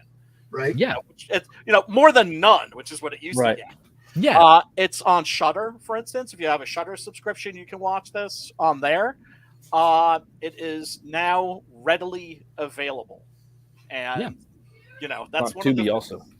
Yes, Tubi, and everybody. The link is down below. If we didn't sell you on this, we done fucked up. Do you know what the weird thing is? You mentioned things like Shudder and Tubi. Now, I'm aware of these, but we do not have those services here in the UK. And it's not being put on any streaming service here in the UK. Wow. It's never had a rerun at all, and it never fucking will. It is literally the only thing we have is a small physical media distribution company called 101 Films, who put out this Blu-ray for the 30th anniversary last year. This is literally one of the only ways you can watch it here in the. It's a UK production, and you guys have more fucking access to it than we do. You know what I'm going to do? Lucifer? Sorry. You know what I'm going to do for you, Lucifer? Go on. When we get the Roku channel up, I'm going to make sure it's on the Roku channel. Just for you guys. That sucks, man. I thought you got Tubi over there. I thought it was like world bound. I didn't know it was. No, Tubi isn't available over here. Although if you have a VPN, it certainly is. Yeah, I was gonna say VPN, right? Yeah, because one of the things that's really scary right now, and I think a lot of people don't realize. I think a lot of people have their heads in the sand over how severe censorship is going to become in the next year. It's going to get really, really severe. We're seeing all these new laws restricting freedom of speech and expression. I know a lot of people that are into underground stuff, cult films, and they think, oh, well, they're never going to fuck with my stuff. Yes, they will. Yes, they will. Yeah, oh, they will. They really will. I mean, as I mentioned before, the UK was always a very censorial country, very strongly censorial, especially during the 80s and the 90s. We have lightened things up since around 2000.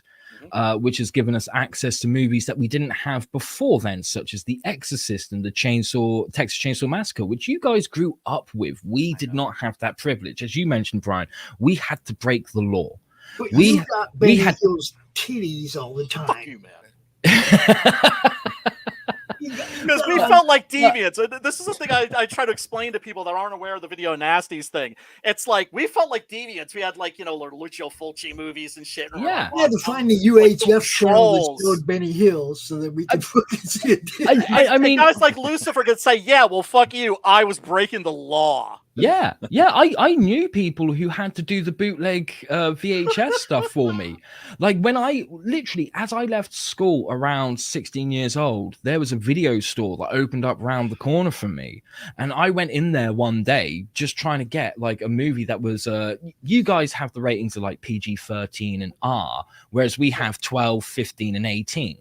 Okay, so I went in there like going, I wonder if they'll believe that I'm 18. Can I get like Pet Sematary? And I heard the guy over talking with a friend of his on the phone going, yeah, I just got this copy of Fear and Loathing in Las Vegas. It's really good. And I was like, hold on, that only just came out in the cinemas, man. I need to see what he's got. So I walked up to him and went, I want to take this unless you have a copy of The Exorcist. And then he reached down under the desk. This videotape came up with no label on it. And he just went, that's $5. And I took it home and thought, this is probably blank. Put it in, and it was this perfect copy, perfect audio, perfect visual, hard-coded Dutch subtitles. Right. And that was the first time I saw The Exorcist. Nice. I was very high at the time, but that's neither here nor there. That's a different part of the story. And it was one of the best experiences ever. But if you think the Video Nasties was bad, you're right, Brian. In the next year or so, it's going to be the same. You will be in the position we were in the 80s. Right. I have no doubt about that whatsoever. I mean, it's happening, and I'm trying to like get people's attention. Be like, yo, you got like they're really gonna clamp down on us. This is why physical media is so important. I actually want to put it in this channel built. Get the server. Get right. the channel built before they do that. Now, I will put it into perspective for you how bad censorship like that can be. Back in the 80s, when Lucio Fulci bought out the New York Ripper, okay, there was a company that wanted to distribute that movie here. Okay, so they flew over, they bought the film canisters with them, they went to the BBFC and said, we need you to view this and give it a certificate. Okay, give it a rating, tell us what we need to cut. Okay. The board turned around after viewing it and said, this is the most evil, despicable movie we have ever seen, and we are going to ban it immediately. Because of that, you are currently on English soil with obscene materials, which means if you exit this building, you can be arrested and put in jail for several decades for owning this material. And they had to use armed guards to transport them back to the plane to make sure they didn't get arrested. We don't have guns here, but we have a terrorist unit. They are one of the only types of authority here who can use guns, and we are not talking about a shitty little pistol. We are talking about automatic weapons for a fucking movie. Yeah, that's pretty nuts, right? This is the same team. No. The anti-terrorist unit, right? Just to give you a bit more background about the UK. Okay, so over here, like we have several different units within the police force. Okay, just like you guys do, you have people that deal with art fraud, you have people that deal with online fraud, and so on. The anti-terrorist unit is closely associated with what Scotland Yard call the pedophile unit. Now, the pedophile unit obviously deals with child molestation and child pornography, right? It is such a small unit because it's such a hard job to do. There's literally 6 people that work for that unit, and only 2 of them are actually police officers. The rest are volunteers. The unit is literally a small office in a building, but they also own 6 warehouses across the country. No one knows the locations except for them. And that is where they store all the obscene child pornography material. Okay. And it's so much they're thinking about building more warehouses for it. So it's like a Fort Knox, basically. It is. It's like a Fort Knox. And whenever someone calls and says, hey, we think we have found something, because you often get it where people hire builders, the builders find a videotape hidden somewhere and they're like, okay, we'll call the police. We think it could be something obscene. And that's when they send the anti-terrorist unit in. They turn up in vans, huge automatic weapons, battering rams, armor, the fucking works. That's how serious they treat it. And the New York Ripper during the 80s was treated exactly the same fucking way. Metal. That is how bad censorship will fuck with you. In their defense, that is a completely sickening and morally reprehensible movie. But it's fucking great. That's great. No, I'm not. That's an endorsement, sir. We did New York Ripper on the show, and it was like, I have to say, if I wanted to torture a bunch of moral busybodies, now of course they're not from the right like they used to be, now they're from the left, right? Just get a bunch of like woke social justice warriors and just like strap them into a seat and pry their eyes open, like the Ludovico technique in Clockwork Orange. Dude, that would be the movie I would show them. Would be New York. Yeah. Oh yeah, that would be one of them. Oh yeah, no, I'd have a whole festival planned for those motherfuckers. Oh man, I'd have Flower of Flesh and Blood on there. I'd have August Underground on there. That's long fucking list. Yes, Serbian film for sure. Yeah, without a doubt. Without a doubt. Oh man. So Lucifer, you've done Ed Gein, Demon Hunter. It's been out for a while. It's fucking brilliant. I loved it. I know Pops loved it too. Everybody I know, my man Preston Acevedo read it. He loves it. Everybody who reads this book really, really digs it. Do you want to just like let everybody know? Give them the elevator pitch. Oh, of course, I'd be more than happy to. I've been doing it at conventions so many times over, and you keep trying to find new ways of like pitching it. Yeah. Ed Gein Demon Hunter is a 4-issue Outlaw Comics mini-series, one story across 4 issues that takes place 7 years after Ed Gein died. It's the year 1991, and Satan has woken up in hell going, oh no, it's happened again. Shit, we've lost one. We fucking lost one. But it's not just any demon. A demon has escaped hell, but it has the ability to destroy everything in existence, from heaven, hell, and in between. And he can't leave hell alone, because if he does, all his minions, all the tortured souls there, they will attack heaven, and he does not want that again. So he's in a bit of a predicament, a bit of a pickle, and he decides the best thing he can do to capture a deranged demon, send a deranged maniac. He thinks serial killer. That's what he wants to do. He thinks, well, I could send Gacy, I could send Bundy, but these guys, they're going to get to Earth, and they're going to be like, fuck the universe. Yeah. They would go party. Let's get hookers and coke. Yeah, that's what they'll do, right? Yep. They're going to be like, let's enjoy this. Let's have a party. But Ed Gein showed some remorse. So he decides to get in touch with Ed Gein, who's living in a hell loop where he re-digs up his mother over and over again. And he's convinced to become a demon hunter for Satan, to go out, capture this demon, and bring them back before they can do any damage. However, when he gets to Plainfield, Wisconsin, his old stomping ground, he finds out a secret about the demon. And this means that in order to capture the external demon and bring them back to hell, he has to first overcome his internal demons. Yeah. So the way I like to say it to people at conventions is, on the surface, you've got this really fun, with a bit of gallows humor blended in there, you've got this fun adventure horror story. But subtextually, it's really a story about an old man discovering that the mother that he loved and adored never loved him. Yeah, that's a perfect description. That's a perfect description. It has more weight and heft to it than you expect. For people who think that, oh, it's a serial killer book. No, it's not. It's not about his life. Yes. It's about after his death. It's a fictional story about him after he's died. So don't freak out. Don't send Lucy shitty emails. You know? Yeah, I mean, look, people's concerns are completely understandable. I get it at conventions all the time. There's always, like, you get the few people who come over and go, oh, Ed Gein, awesome. You get other people who go, never heard of him. And then you get that one person who goes, why? Why would you do this? And why are you glorifying a serial killer, man? Yeah, they always say that, and I always say, look, the first thing I will always mention is I don't condone his actions. No, right? Of course I fucking don't. But the fact of the matter is, he was still a victim of an extremely abusive parent, and every victim of an abusive parent should be given the moment where they can turn around to them and say, "Fuck you for what you did to me." Okay, but Ed never got that chance. Until now. Yeah,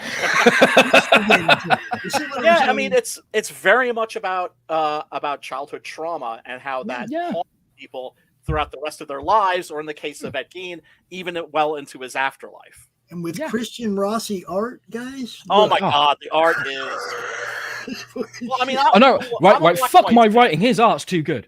Okay, like let's bring up writing, that. Dude, I didn't say that at all. Oh no, I do though. Married the two together.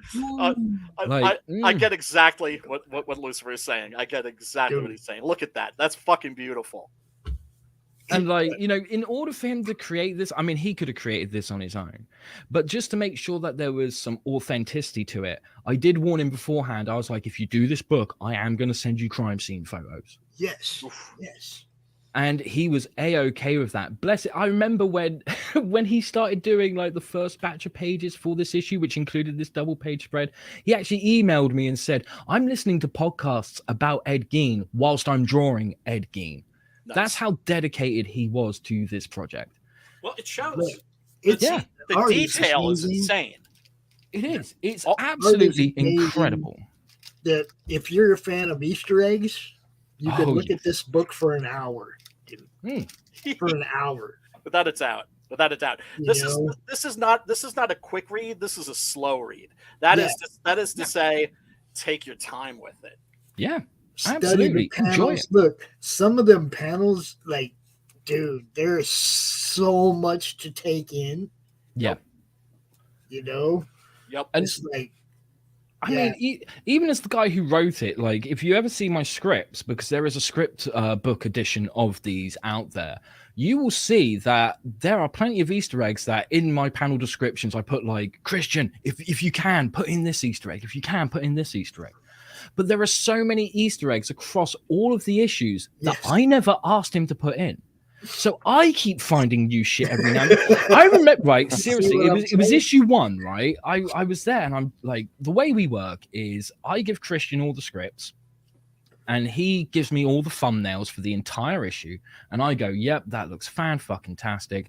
And then he works in batches of 5. He pencils 5 pages, sends them to me, I approve them, give him his payment, he then inks them, sends them back to me. I letter them whilst he gets on with the next batch of 5 pages, and he leaves the cover right to the end. So there was a point where I was getting pages through, and it was when I got this particular page where Satan's kind of talking about like what a demon is and what a demon isn't and what they can do.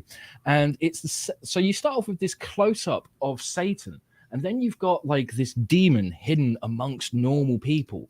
And I didn't realize it took me showing someone else. Right, I showed it to someone else and went, isn't this page awesome? And they went, dude, is that you? And in the second panel, Christian has drawn me as one of the fucking people in the fucking crowd. And I was like, that's amazing. We just started a new trend, Christian. Fantastic. Yep, is it solipsistic in here or is it me? You know?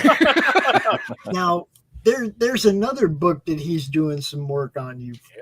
On for you, correct?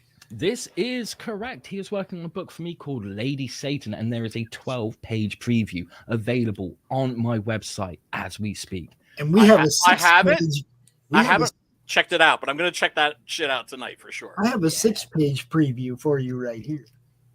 Nice. Yeah, tell Oh, people yes. what Lady Satan's about. Okay, Lady Satan is a dark, I would say like it's a horror thriller. Okay, and it's all about this beautiful woman called Lucille who was a stripper in France, and one day her life was turned upside down when she was abducted to be the star in a snuff film. However, she did something that no one else has done. She survived the experience. And because of this, she becomes a very dark vigilante called Lady Satan. She's going out there, she's tackling small-time criminals, and she's trying to find the only copy of the snuff film that she starred in, the only existing copy, so she can destroy it and go back to her normal life. However, along her journey trying to find this snuff film, she ends up in England. And she discovers that the man who tortured her in front of the camera is a high-ranking British police officer who's under investigation from the MI5. So she's got a small window of time to exact her revenge. And she's going to do exactly that and discover that there is a lot more to why her snuff film was made than anyone realizes. Yep. Sold. Cha-ching. Damn, man, you should give class. You should teach classes on elevator pitches. No. Oh, I will. One day I will do exactly that. Serious. Christian, Not dude. even joking. Christian just kills it. I'm just saying. Dude. Everybody knows I'm like a big black and white stan. I love black and white art. I just always have. My favorite when I was a kid were, not that I didn't enjoy the superhero comics, which should always be in color. Yeah. But like the black and white horror comics, the Freak Brothers. Warren, Yes. of course the underground comics, right? There are always these like in my life, there are these moments where you suddenly realize what comics could do, right? Mhm. Like when my brother took me to, I tagged along with my brother to go to a head shop. That's where I discovered underground comics. Yep. Blew the top of my head off. I didn't know you could do all this shit. Yeah. Right. And then, of course, even in the mainstream, you had the Warren publications, more creepy, eerie. This was me, Brian. They don't got these in the spinner rack at the drugstore. Robert Crumb, Mr. Snoid. Do you guys know who Mr. Snoid is? Heads, Yeah. There's all kinds of great underground titles, dude. Yeah, amazing. Right, for me it was that, and then there was Metal Hollande. There was the French comic invasion, right? And that was another thing. And then 2000 AD, that was another thing. Yeah. And don't forget classic like outlaw comics like The Crow, Faust, Love of the Damned, Poison Elves, Dead World. Yes. What was it? Coming out with Poison. Someone's gonna adapt Poison Elves. That's coming out. I seen on Twitter. Really? Yeah. Have you guys ever read That'd be Post Nuke Kickstarter. Dick? Read what now? Post Nuke Dick? No, but I want to. It's a post-apocalyptic, story about a dick. A dick. I thought it was gonna be like a disembodied cock. A disembodied cock? That's just like no. It's just a dude who's a dick. His name's Dick. Okay. It's like Post Nuke Dick. It's an it's like a apocalyptic douchebag. story. If you want a story about a disembodied cock, watch a movie called One-Eyed Monster. Yes, love that. You know what? That was so much better than I thought it would be. Yes, isn't it just? It is. Yeah, everybody. I think I may have to find the fucking trailer for that. It's about an incident at it's basically kind of like a take on like the 1950s monster movies, where on a porn set, off somewhere, that's remote, of course, right? So your characters are isolated, and an alien possesses Ron Jeremy's cock. Yeah.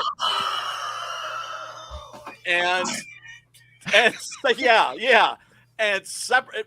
then separates himself, and then next thing you know, Ron Jeremy's cock is on the prowl and could pop out at any moment, and an AC. Oh man, I thought he was gonna be like a detective.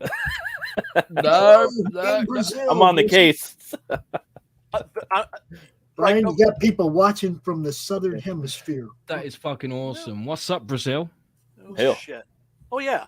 What up, Brazil? Well, look, to me, that's always been one of the things I love most about this indie comic scene, and one of the things that we're very fortunate to be living in the time that we're living in terms of the technology. And you can work with people, right? Connect with people, everywhere. It's like those borders are just gone. Yeah, And it's fantastic. It is. It's like, also it's like here in America, it's like I know kids are into like K-pop, and I could give a rat's ass about K-pop. But the fact that American kids are into Korean pop music, to me, is awesome. Yeah. Right. Let's see. God damn it, man. It is awesome, because it also means that those kids one day, they might stumble across my work and be like, he seems like a weird British guy, but we'll give it a go. Yeah, man. Without a doubt. Okay. I got the 2 books at Gein, Lucifer. I haven't even read them yet. They're still in the package. I want to get 3 and 4 still. So that's cool. I'll let you know now. Like, you can only get it from my website, and issue 3 is sold out. But I know that I have a spare copy somewhere that's got your name on it. Okay. Better have my number. We're aside somewhere. I'll have to hit up your DMs. Hell yeah, man. Hell yeah. And we got some more Ed Gein merchandise coming on the way. We've just released 1 t-shirt. We've got another t-shirt that we're releasing as well. Yeah. We've got Zippo lighters on the way. I already have a batch of one of them, and they are going to be limited to just 10 pieces worldwide each one. Damn. Hell yeah. Okay. That's extremely because people love their collectibles, man. People love their collectibles. Exactly. And we're going to be working on enamel pin badges. We're working on sticker packs and stuff. But, we've obviously got a few other things that we're working on in the background that I can't say too much about yet. But when the time is right and the moon is full, I'm going to be laying down some fucking announcements. He already told me. Me too. He already told me to be prepared for some heavy shit coming toward the end of the year. We're gonna be talking about it. We're gonna be setting up shows around it. Dude, I've been got some big plans. I've been getting more pages of art for Abraxas. That's the thing I'm doing with Adam Lawson. It's basically like The Wrestler meets The Shining. Nice. And Maxi Diallo, who I lobbied for, because he was looking at other artists, and I was like, no, Maxi's the guy. Maxi's the dude. He's the dude, right? Yeah. And it looks amazing. So that's gonna be like a 80-90 page graphic novel. And I tell you what, I won't show the audience yet. They're gonna have to wait. But you lovely, sexy gentlemen, you wait till this stream's over. I'll show you some shit. Don't you worry. I'll give you the scoop. All right. Maiden Hell, what's up? Good to see you, darling. Hello, you're in the right place with a name like that. Yeah, she's a regular viewer of the Horror Movie Club, friend of ours. Yes, and everybody tuning in, thank you so much. We really do appreciate you. And let's see, I think I have. I don't think it's the trailer. I think it's a 5-minute breakdown of One-Eyed Monster. Where is that? Where the hell did that go? Oh, here we go. Yeah, because it's one of those things where I heard the concept and I was like, I have to see this, but there's no way that this is going to be good. And and then you're like, wow, I was wrong. Yes, yes. Oh shit! Holy shit! Correct me if I'm wrong, but he's missing his dick.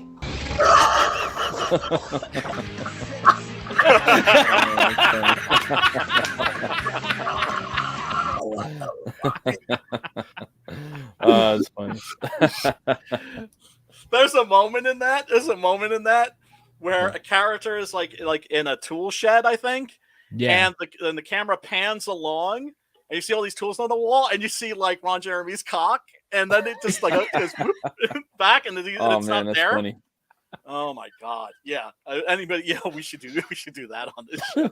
Oh damn straight! I've got a long list of movies you need to do on this show, man. Hey, brother, you are always welcome. The attitude that you're in the DM group. My attitude is always, and anybody can hop in whenever they feel like it. I'm gonna have to start spamming that group with loads of different movie trailers. Going, have you seen this one? Have you seen this one? Have you seen this one? Spam it up, dude. I'm thinking, That's what would how you? we figure out what we're going to watch next is by people saying, "Have you seen this one? Have you seen this one?" You know, it's like good way of doing it. Yes, yes. Speaking of which, fellas, ideas for what we should watch next? Because I have a list, but I don't want this to be a stream where it's always me curating the movies. You got. I mean, sometimes I'm just like, okay, y'all bitches need to see A Company of Wolves. You need to see Ghostwatch. You need to see. I'm down for whatever. Peeping Tom. Right. Have you got the movie White Dog on that list? Ooh. I don't know if that's available. Yes, Sam Fuller's last movie, which was banned for being racist, although it was actually a very strong anti-racist. Yes, what an amazing movie. Very Absolutely good. amazing. Very good. Yeah, and that is a horror film too. Yeah. I wonder if that's on any streaming services. Because that's the thing. I always want to make sure that people, because to me it's cool that like somebody like Dillard, for instance, was here and we were doing Train to Busan, and he was just like, "Oh, that sounds dope. I'll go watch that right now. Bye." And this is like, that's perfectly cool. We're all about turning people on to films that they might otherwise have missed that they really do need to see. Yes. Quiet Red Media, what up? He says, I haven't seen this one, but have you seen that one? Yes. Or are you talking about One-Eyed Monster? Or are you talking about Ghostwatch? I think that's just generally how a lot of questions go. A lot of conversations go with people like, "Oh man, I haven't seen that one, but have you seen this one?" Right. And then it's just a back and forth like that all the fucking time. And then we end up finding something to watch. Yes, always. I mean, it's the best time ever to be a horror fan. It really is. And we really covered some great movies over the last few weeks. Train to Busan, a whole bunch of just killer movies. Peeping Tom is one that a lot of people sleep on. That what about City of the Dead? Oh yeah. Yes, with yes, that was one of the movies that we were talking about. Yes, with Christopher Lee. And have you guys covered any Dario Argento movies yet? Oh yeah, we did. Suspiria. Have we done Suspiria? We did Suspiria and Deep Red. Yeah. So you haven't done Tenebrae? Haven't done Tenebrae. We will have to do Tenebrae at some point, especially as I have the original pre-cert VHS, which is, that's what they released before they started banning them here and calling them video nasties. So when that law came in, they were going into video stores, grabbing these pre-cert VHS and burning them. Yes. Only like a few survived, and I have quite a few of the video nasty pre-certs, so I'll be more than happy to bring them on a show in the future. Have you seen this? Fuck yeah. Most Americans have never heard about the video nasties thing, the hysteria, because we have the satanic panic over here. Yes, but there are a bunch of excellent documentaries. In fact, some of them are on Tubi about that hysteria. And cops are literally going into video stores and yanking movies off the fucking shelves. And if I remember correctly, because I've got some copies somewhere, but your police force in the US during that time even had some video training videos made for them about occultism and Satanism and stuff like that, and what to look for and stuff, which is absolutely amazing. Yes. Absolutely incredible. Because when we had the video nasties over here, we had similar things. We had the training videos for the police, but then you had the other side of it where, like we said, we had the bootleggers, but you even had bands who were writing songs about the video nasties as well. Yes, The Damned. Yes, that's a song I actually cover in my acoustic set. Whenever I play live, I always do an acoustic version of Nasty by The Damned. Yes. Beautiful. Beautiful. Yeah, there was an entire episode of what was that show with Adrian Edmondson? The Young Ones. The Young Ones, right? Where it was all about them. It was all about video nasties. Yeah, they had The Damned on there, and if you look closely, he's actually holding a VHS of Butcher Baker Nightmare Maker, because that was one of the video nasties on the list at the time. Another one that I heard was a major target of the police was The Living Dead at the Manchester Morgue. Yes. Which is a favorite. I don't think that's on streaming yet, but no, which is unfortunate. I have the Blu-ray of that, and I'd already seen the movie, but there's literally a spoiler on the cover. Yeah. Oh, shit, that sucks. Like, what the fuck are you guys? Damn it. What are you thinking? It didn't stop us. It just made us go, cool, I want to see that bit. Well, I'm inclined to think that they're just like, okay, if you're buying the Blu-ray of this, you've probably already seen it. Yeah. But don't just assume that, you know? What can I say? But yeah, Shout Factory's killing it, Vinegar Syndrome. Yes. And, you know, it's a good time to invest in physical media because we're going to soon be going back to, making rips of things. Hiding shit in our houses. Yeah. But no more Japanese or Dutch hard-coded subs from like Laserdisc rips to VHS. Yes. We're not gonna. So you know, we're gonna be okay. We're gonna be okay because you know there's other deviants out there that are just stockpiling. Oh yeah, people are making lists. They're making notes and going, okay, if I'm missing that, I need to get hold of that because I'm gonna make me some money. Holy. I mean, I got the good shit right here, brother. I don't know if it's like this for you guys with like US conventions. I only did like a couple, and that was fucking decades ago. But over here in the UK, like obviously when you are part of a convention, okay, you've got that option. You either turn up as the punter, you're a guest, or you're a trader. And when it's a trader, you have to pay X amount, but you have to sign forms saying, this is what we do sell. We don't sell this. We don't sell illegal materials. But yet the amount of bootleggers that still turn up and they get about 5 or 6 tables and you go up there and you've got Roger Corman's Fantastic Four. That is one you will always see on there. But they have loads of the older like horror movies, some of the ones that are still banned here from the Video Nasties list and stuff like that. Like trust me, if that happens with you guys in the US, like you will start to know what it was like for us during the 80s and 90s and even now. Yeah, it's insane. It's insane. But a lot of Americans don't understand that America is very, very unique in that it has a First Amendment. Yes. Right? Just nobody believes in it anymore. Like this is something that I've had to explain to people loads. Like the UK is not a free speech country. We don't have amendments protecting free speech, although we did have a law passed about a week or two that protects freedom of speech on social media, but the news ain't covering it. They do not want to cover it because then lots of people will be like, oh, I can say the N-word and not get arrested. Basically, because we've had that over here. There was a case where there was a young teenage girl, her friend had died in a car accident or something, and he was a big hip hop fan. So to honor his memory, she went on social media, shared lyrics from one of his favorite songs. It involved the N-word. Before she knew it, the police were turning up on her door going, okay, we saw what you posted, come with us. Yeah. There's also heard about that case. There's also, I think, people who have been arrested or at least visited by the police for misgendering. Yep. Like, we've had like that. A guy walking by a trans person and going, "What's up, Giza?" Right? Yeah. What? You just misgendered me. I'm going to call the police. Yeah. Fuck that shit. Yeah. They call it a non-crime hate incident. Oh, These new crimes that they're inventing.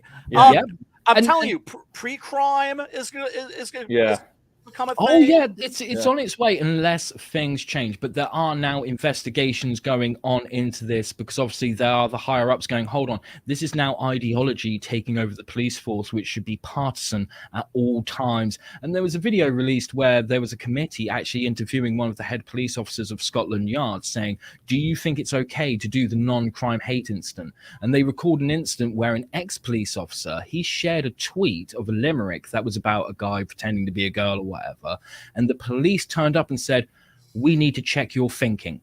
Those were the exact words. Yes. And this committee were like, if you think that's okay, then this is thought crime, this is thought policing, and we need to stop it now. That's scary. It's super scary. It's super scary. Like you're literally talking about thought crimes and thought police. Yeah. So we've had them symbolically, right? Yeah. That's what the SJWs or the wokies are for, right? Is policing everybody's speech, but that's been vigilantism basically. And now the government is going to be like, yeah, you know what? This woke shit works great for us. Yeah. So I got to bounce, fellas. No worries, man. Always good seeing you, man. Much love to you, brother, man. Much love to you. Don't be such a stranger, Lucifer. Come I'll do my best. Fun Yeah, kicking with you, dude. we will do 10 Brace sometime soon for sure. Hell But yeah. yeah, peace and love, Matt. Give my Peace. respects and love to your family. Thank you. Likewise to all you guys and you too, Brian. And also working on the Puritanian. Oh hell yeah. Later, dude. Peace out, See you, man. Later, guys. Peace. Yeah, Matt and I are going to do a comic together, and I'm looking forward to it because he's a guy who I've watched level up as an artist, and to me, that's one of my favorite things. Holy shit, man, we're so lucky to be working with the people that we're working with. Dude. Oh, absolutely. I mean, to work with people that are just fun and easy and good. What was that? I'm lucky I get to talk about them all. Right. You know? And also get campaigns funded, because right now, the whole crowdfunding thing, I think we've always known that it is something that is limited. Yeah, actually did really good last week, or the last couple of weeks. We had 2 books launched that funded in the first couple of days. That's awesome. It's just people aren't seeing the numbers that they used to see because people are broke right now. Yeah. But one of the things I love about you, Lucifer, is that what you're all about is getting your books into people's hands. Oh, absolutely. Mm-hmm. Absolutely. Having that experience. Yeah. I'm a big believer in, if you are chasing something, it is actively running away from you. Yes. Okay. If you chase money, it's running away from you. You're never going to get it. So focus on what matters. The reader. Yes. Give them an experience. Like, I see so many people that are like, don't give your work away for free. And it's like, no, you're not giving your work away for free. You're giving them a reason to join your community. Yeah, building a following. You're letting them, if your book is that good, then you should be straight out there going, dude, check this out. Fucking check this out and read it. That's why if people sign up to my mailing list, I make it known. You get a digital copy of Ed Gein Demon Hunter issue 1 for free. Yeah, you can go read number 1 for free right now. That shows confidence in your product. And look, right? Absolutely. Lucifer knows. I was out there telling everybody this is like my favorite series. When I first found it, okay, number 1 was awesome. Number 2 was better. Number 3, it's like, come on, man. Like, come on, man. The thing is, it's like after meeting Lucifer, I found him so personable that when I got the books, I was a little anxious, right? The way I am, I'm anxious whenever I get a comic from a friend. Because to me, it makes me nervous. I generally don't like reading comic books that are written by my friends because there's a sense of anxiety, like, oh, please don't fuck up, please don't fuck up, please don't fuck up, right? You want it to be good. You want it. To, yes. Yeah. I've never gotten a bad comic from somebody and been happy about it, because we put our hearts and our souls out there, and we make the best damn comics that we can make, and we just hope that they'll connect with people, but we don't know.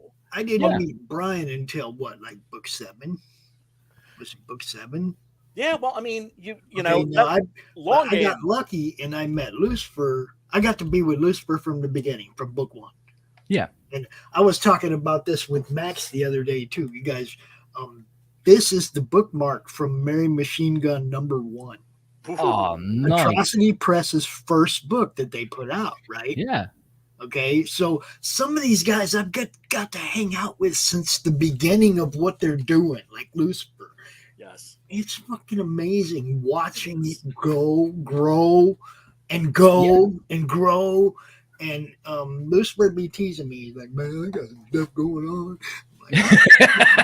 He'll tell us in the back room. By the way, how are we going to end the show? Are we going to end it with your ads? Or are we? Well, yeah, because I'm going to play your ad one last time. Okay. Mm-hmm. Yeah, that's right, everybody. Your thing's ending. Tell everybody what you're doing with it, B. Yeah.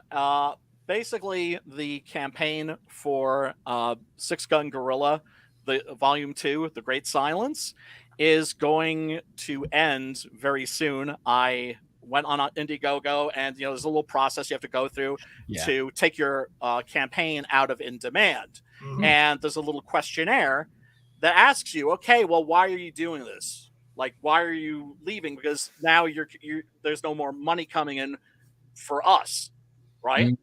And I wrote, I clicked on other and wrote in, you're fucking shadow banning. Yeah. That's why. That's why. You motherfuckers. It's like because when you're giving them that 4 or 5%, however much it is. At the end of the day, it's 10%. But right. Yeah, and it's just like, so I'm paying you. You're getting a piece of what I'm selling, and you're hiding it. it. Yeah. From your audience. Motherfuckers. I mean, fucking hell, you're already doing them a favor by giving them a percentage. I mean, Yes! were they looking over your shoulder when you were writing the book? I don't fucking think so. Absolutely not helping you in any way promote your product. Yeah. When you agree to give them a percentage, you are paying them for a service. That's what I'm saying. They are now neglecting that service. Yes. They have ruined the fucking contract. Stop giving them your money. Set up a website. Yeah. Isn't it a contract? And when you sign their terms of service, aren't they obligated to serve? Exactly. So this is why I've been putting off creating my own website because my life has just been topsy-turvy. I just haven't been able to do it. Same reason we don't have a Roku channel yet. Crazy shit. Basically my life is an upheaval, but in a good way. But I've just been busy and discombobulated and all that. So I'm going to move my campaign to fundmycomic.com. Because I think that's a site that, look, I'll be the first one to say, I was thinking in my mind, and when I was talking in the back rooms with Matt, he was like, "Do you think that this site could work?" And I was just like, "No, I think it's going to be a failure. I think that there's going to be gay ops out the ass to prevent it from being successful from certain people, and at the same time, I think we should throw our support behind it because you have to at least fucking try." Yeah, damn straight. And it's actually doing pretty damn good. It is. It's actually doing pretty good. I know. It's not even 4 months in. It's got 3 5-figure campaigns on there already.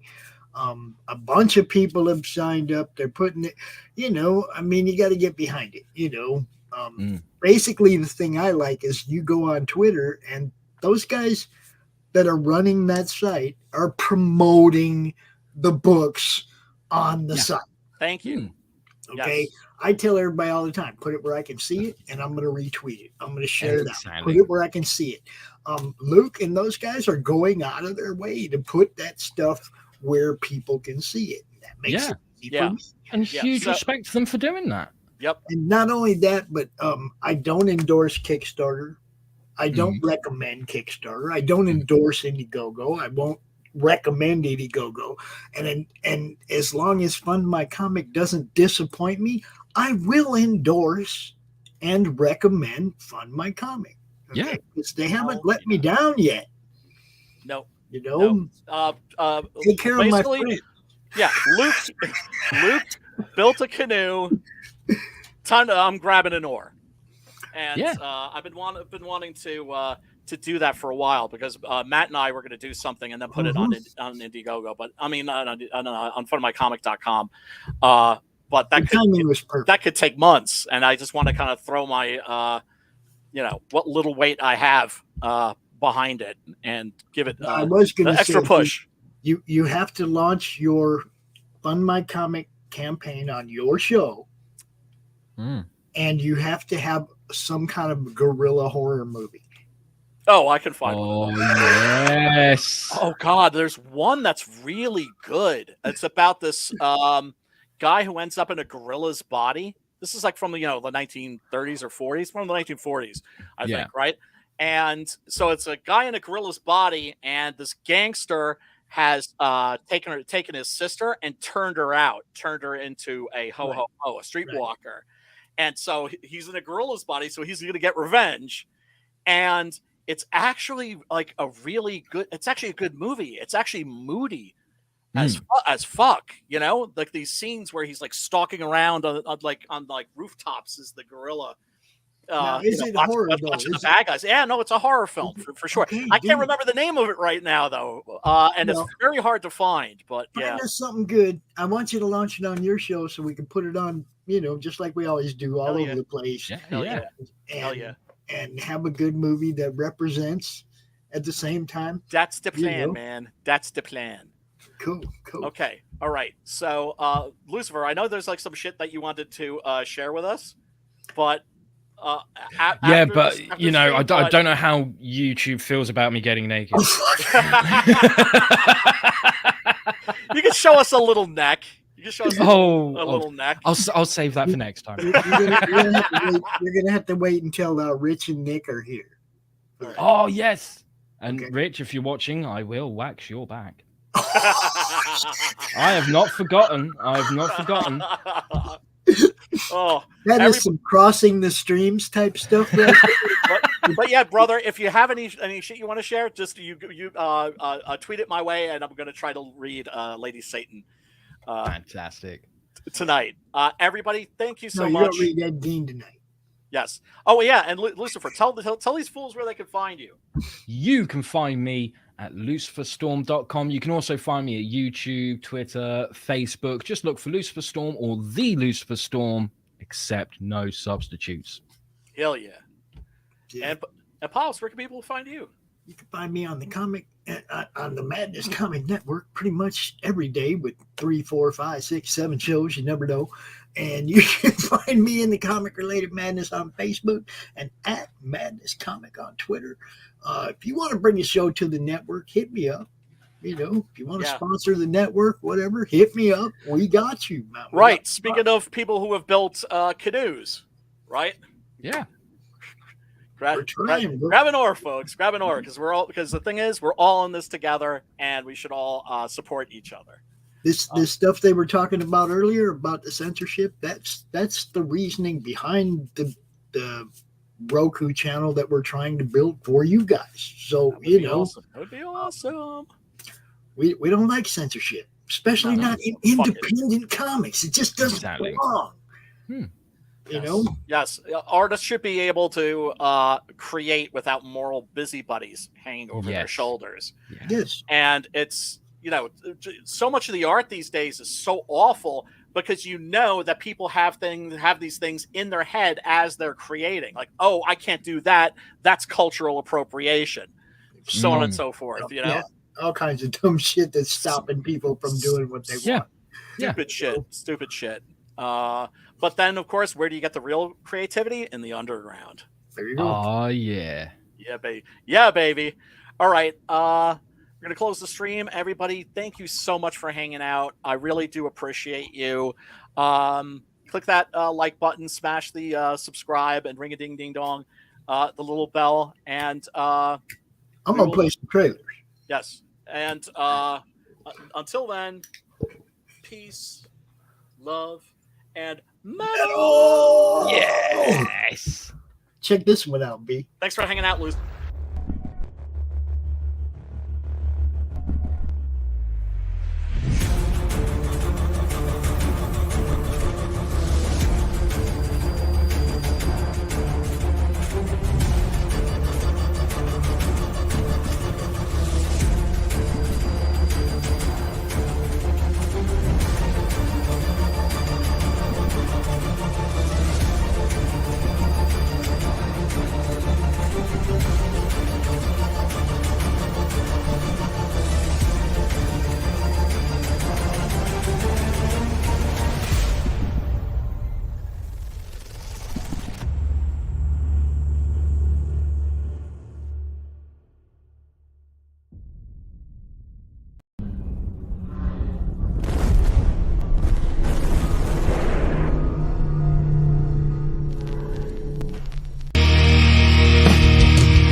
Comic Books for Kids provides comic books to kids in hospitals and cancer centers across the U.S. It's a place where we can all work together to make sure every child has a comic book. 100% of all proceeds go towards the kids. It's about making a difference, and while they're in the hospital, allowing them to fly like a superhero, battle dragons, or rescue teddy bears. We are in every state in the country and now support over 160 hospitals. Every month, we add more. Visit cb4k.org.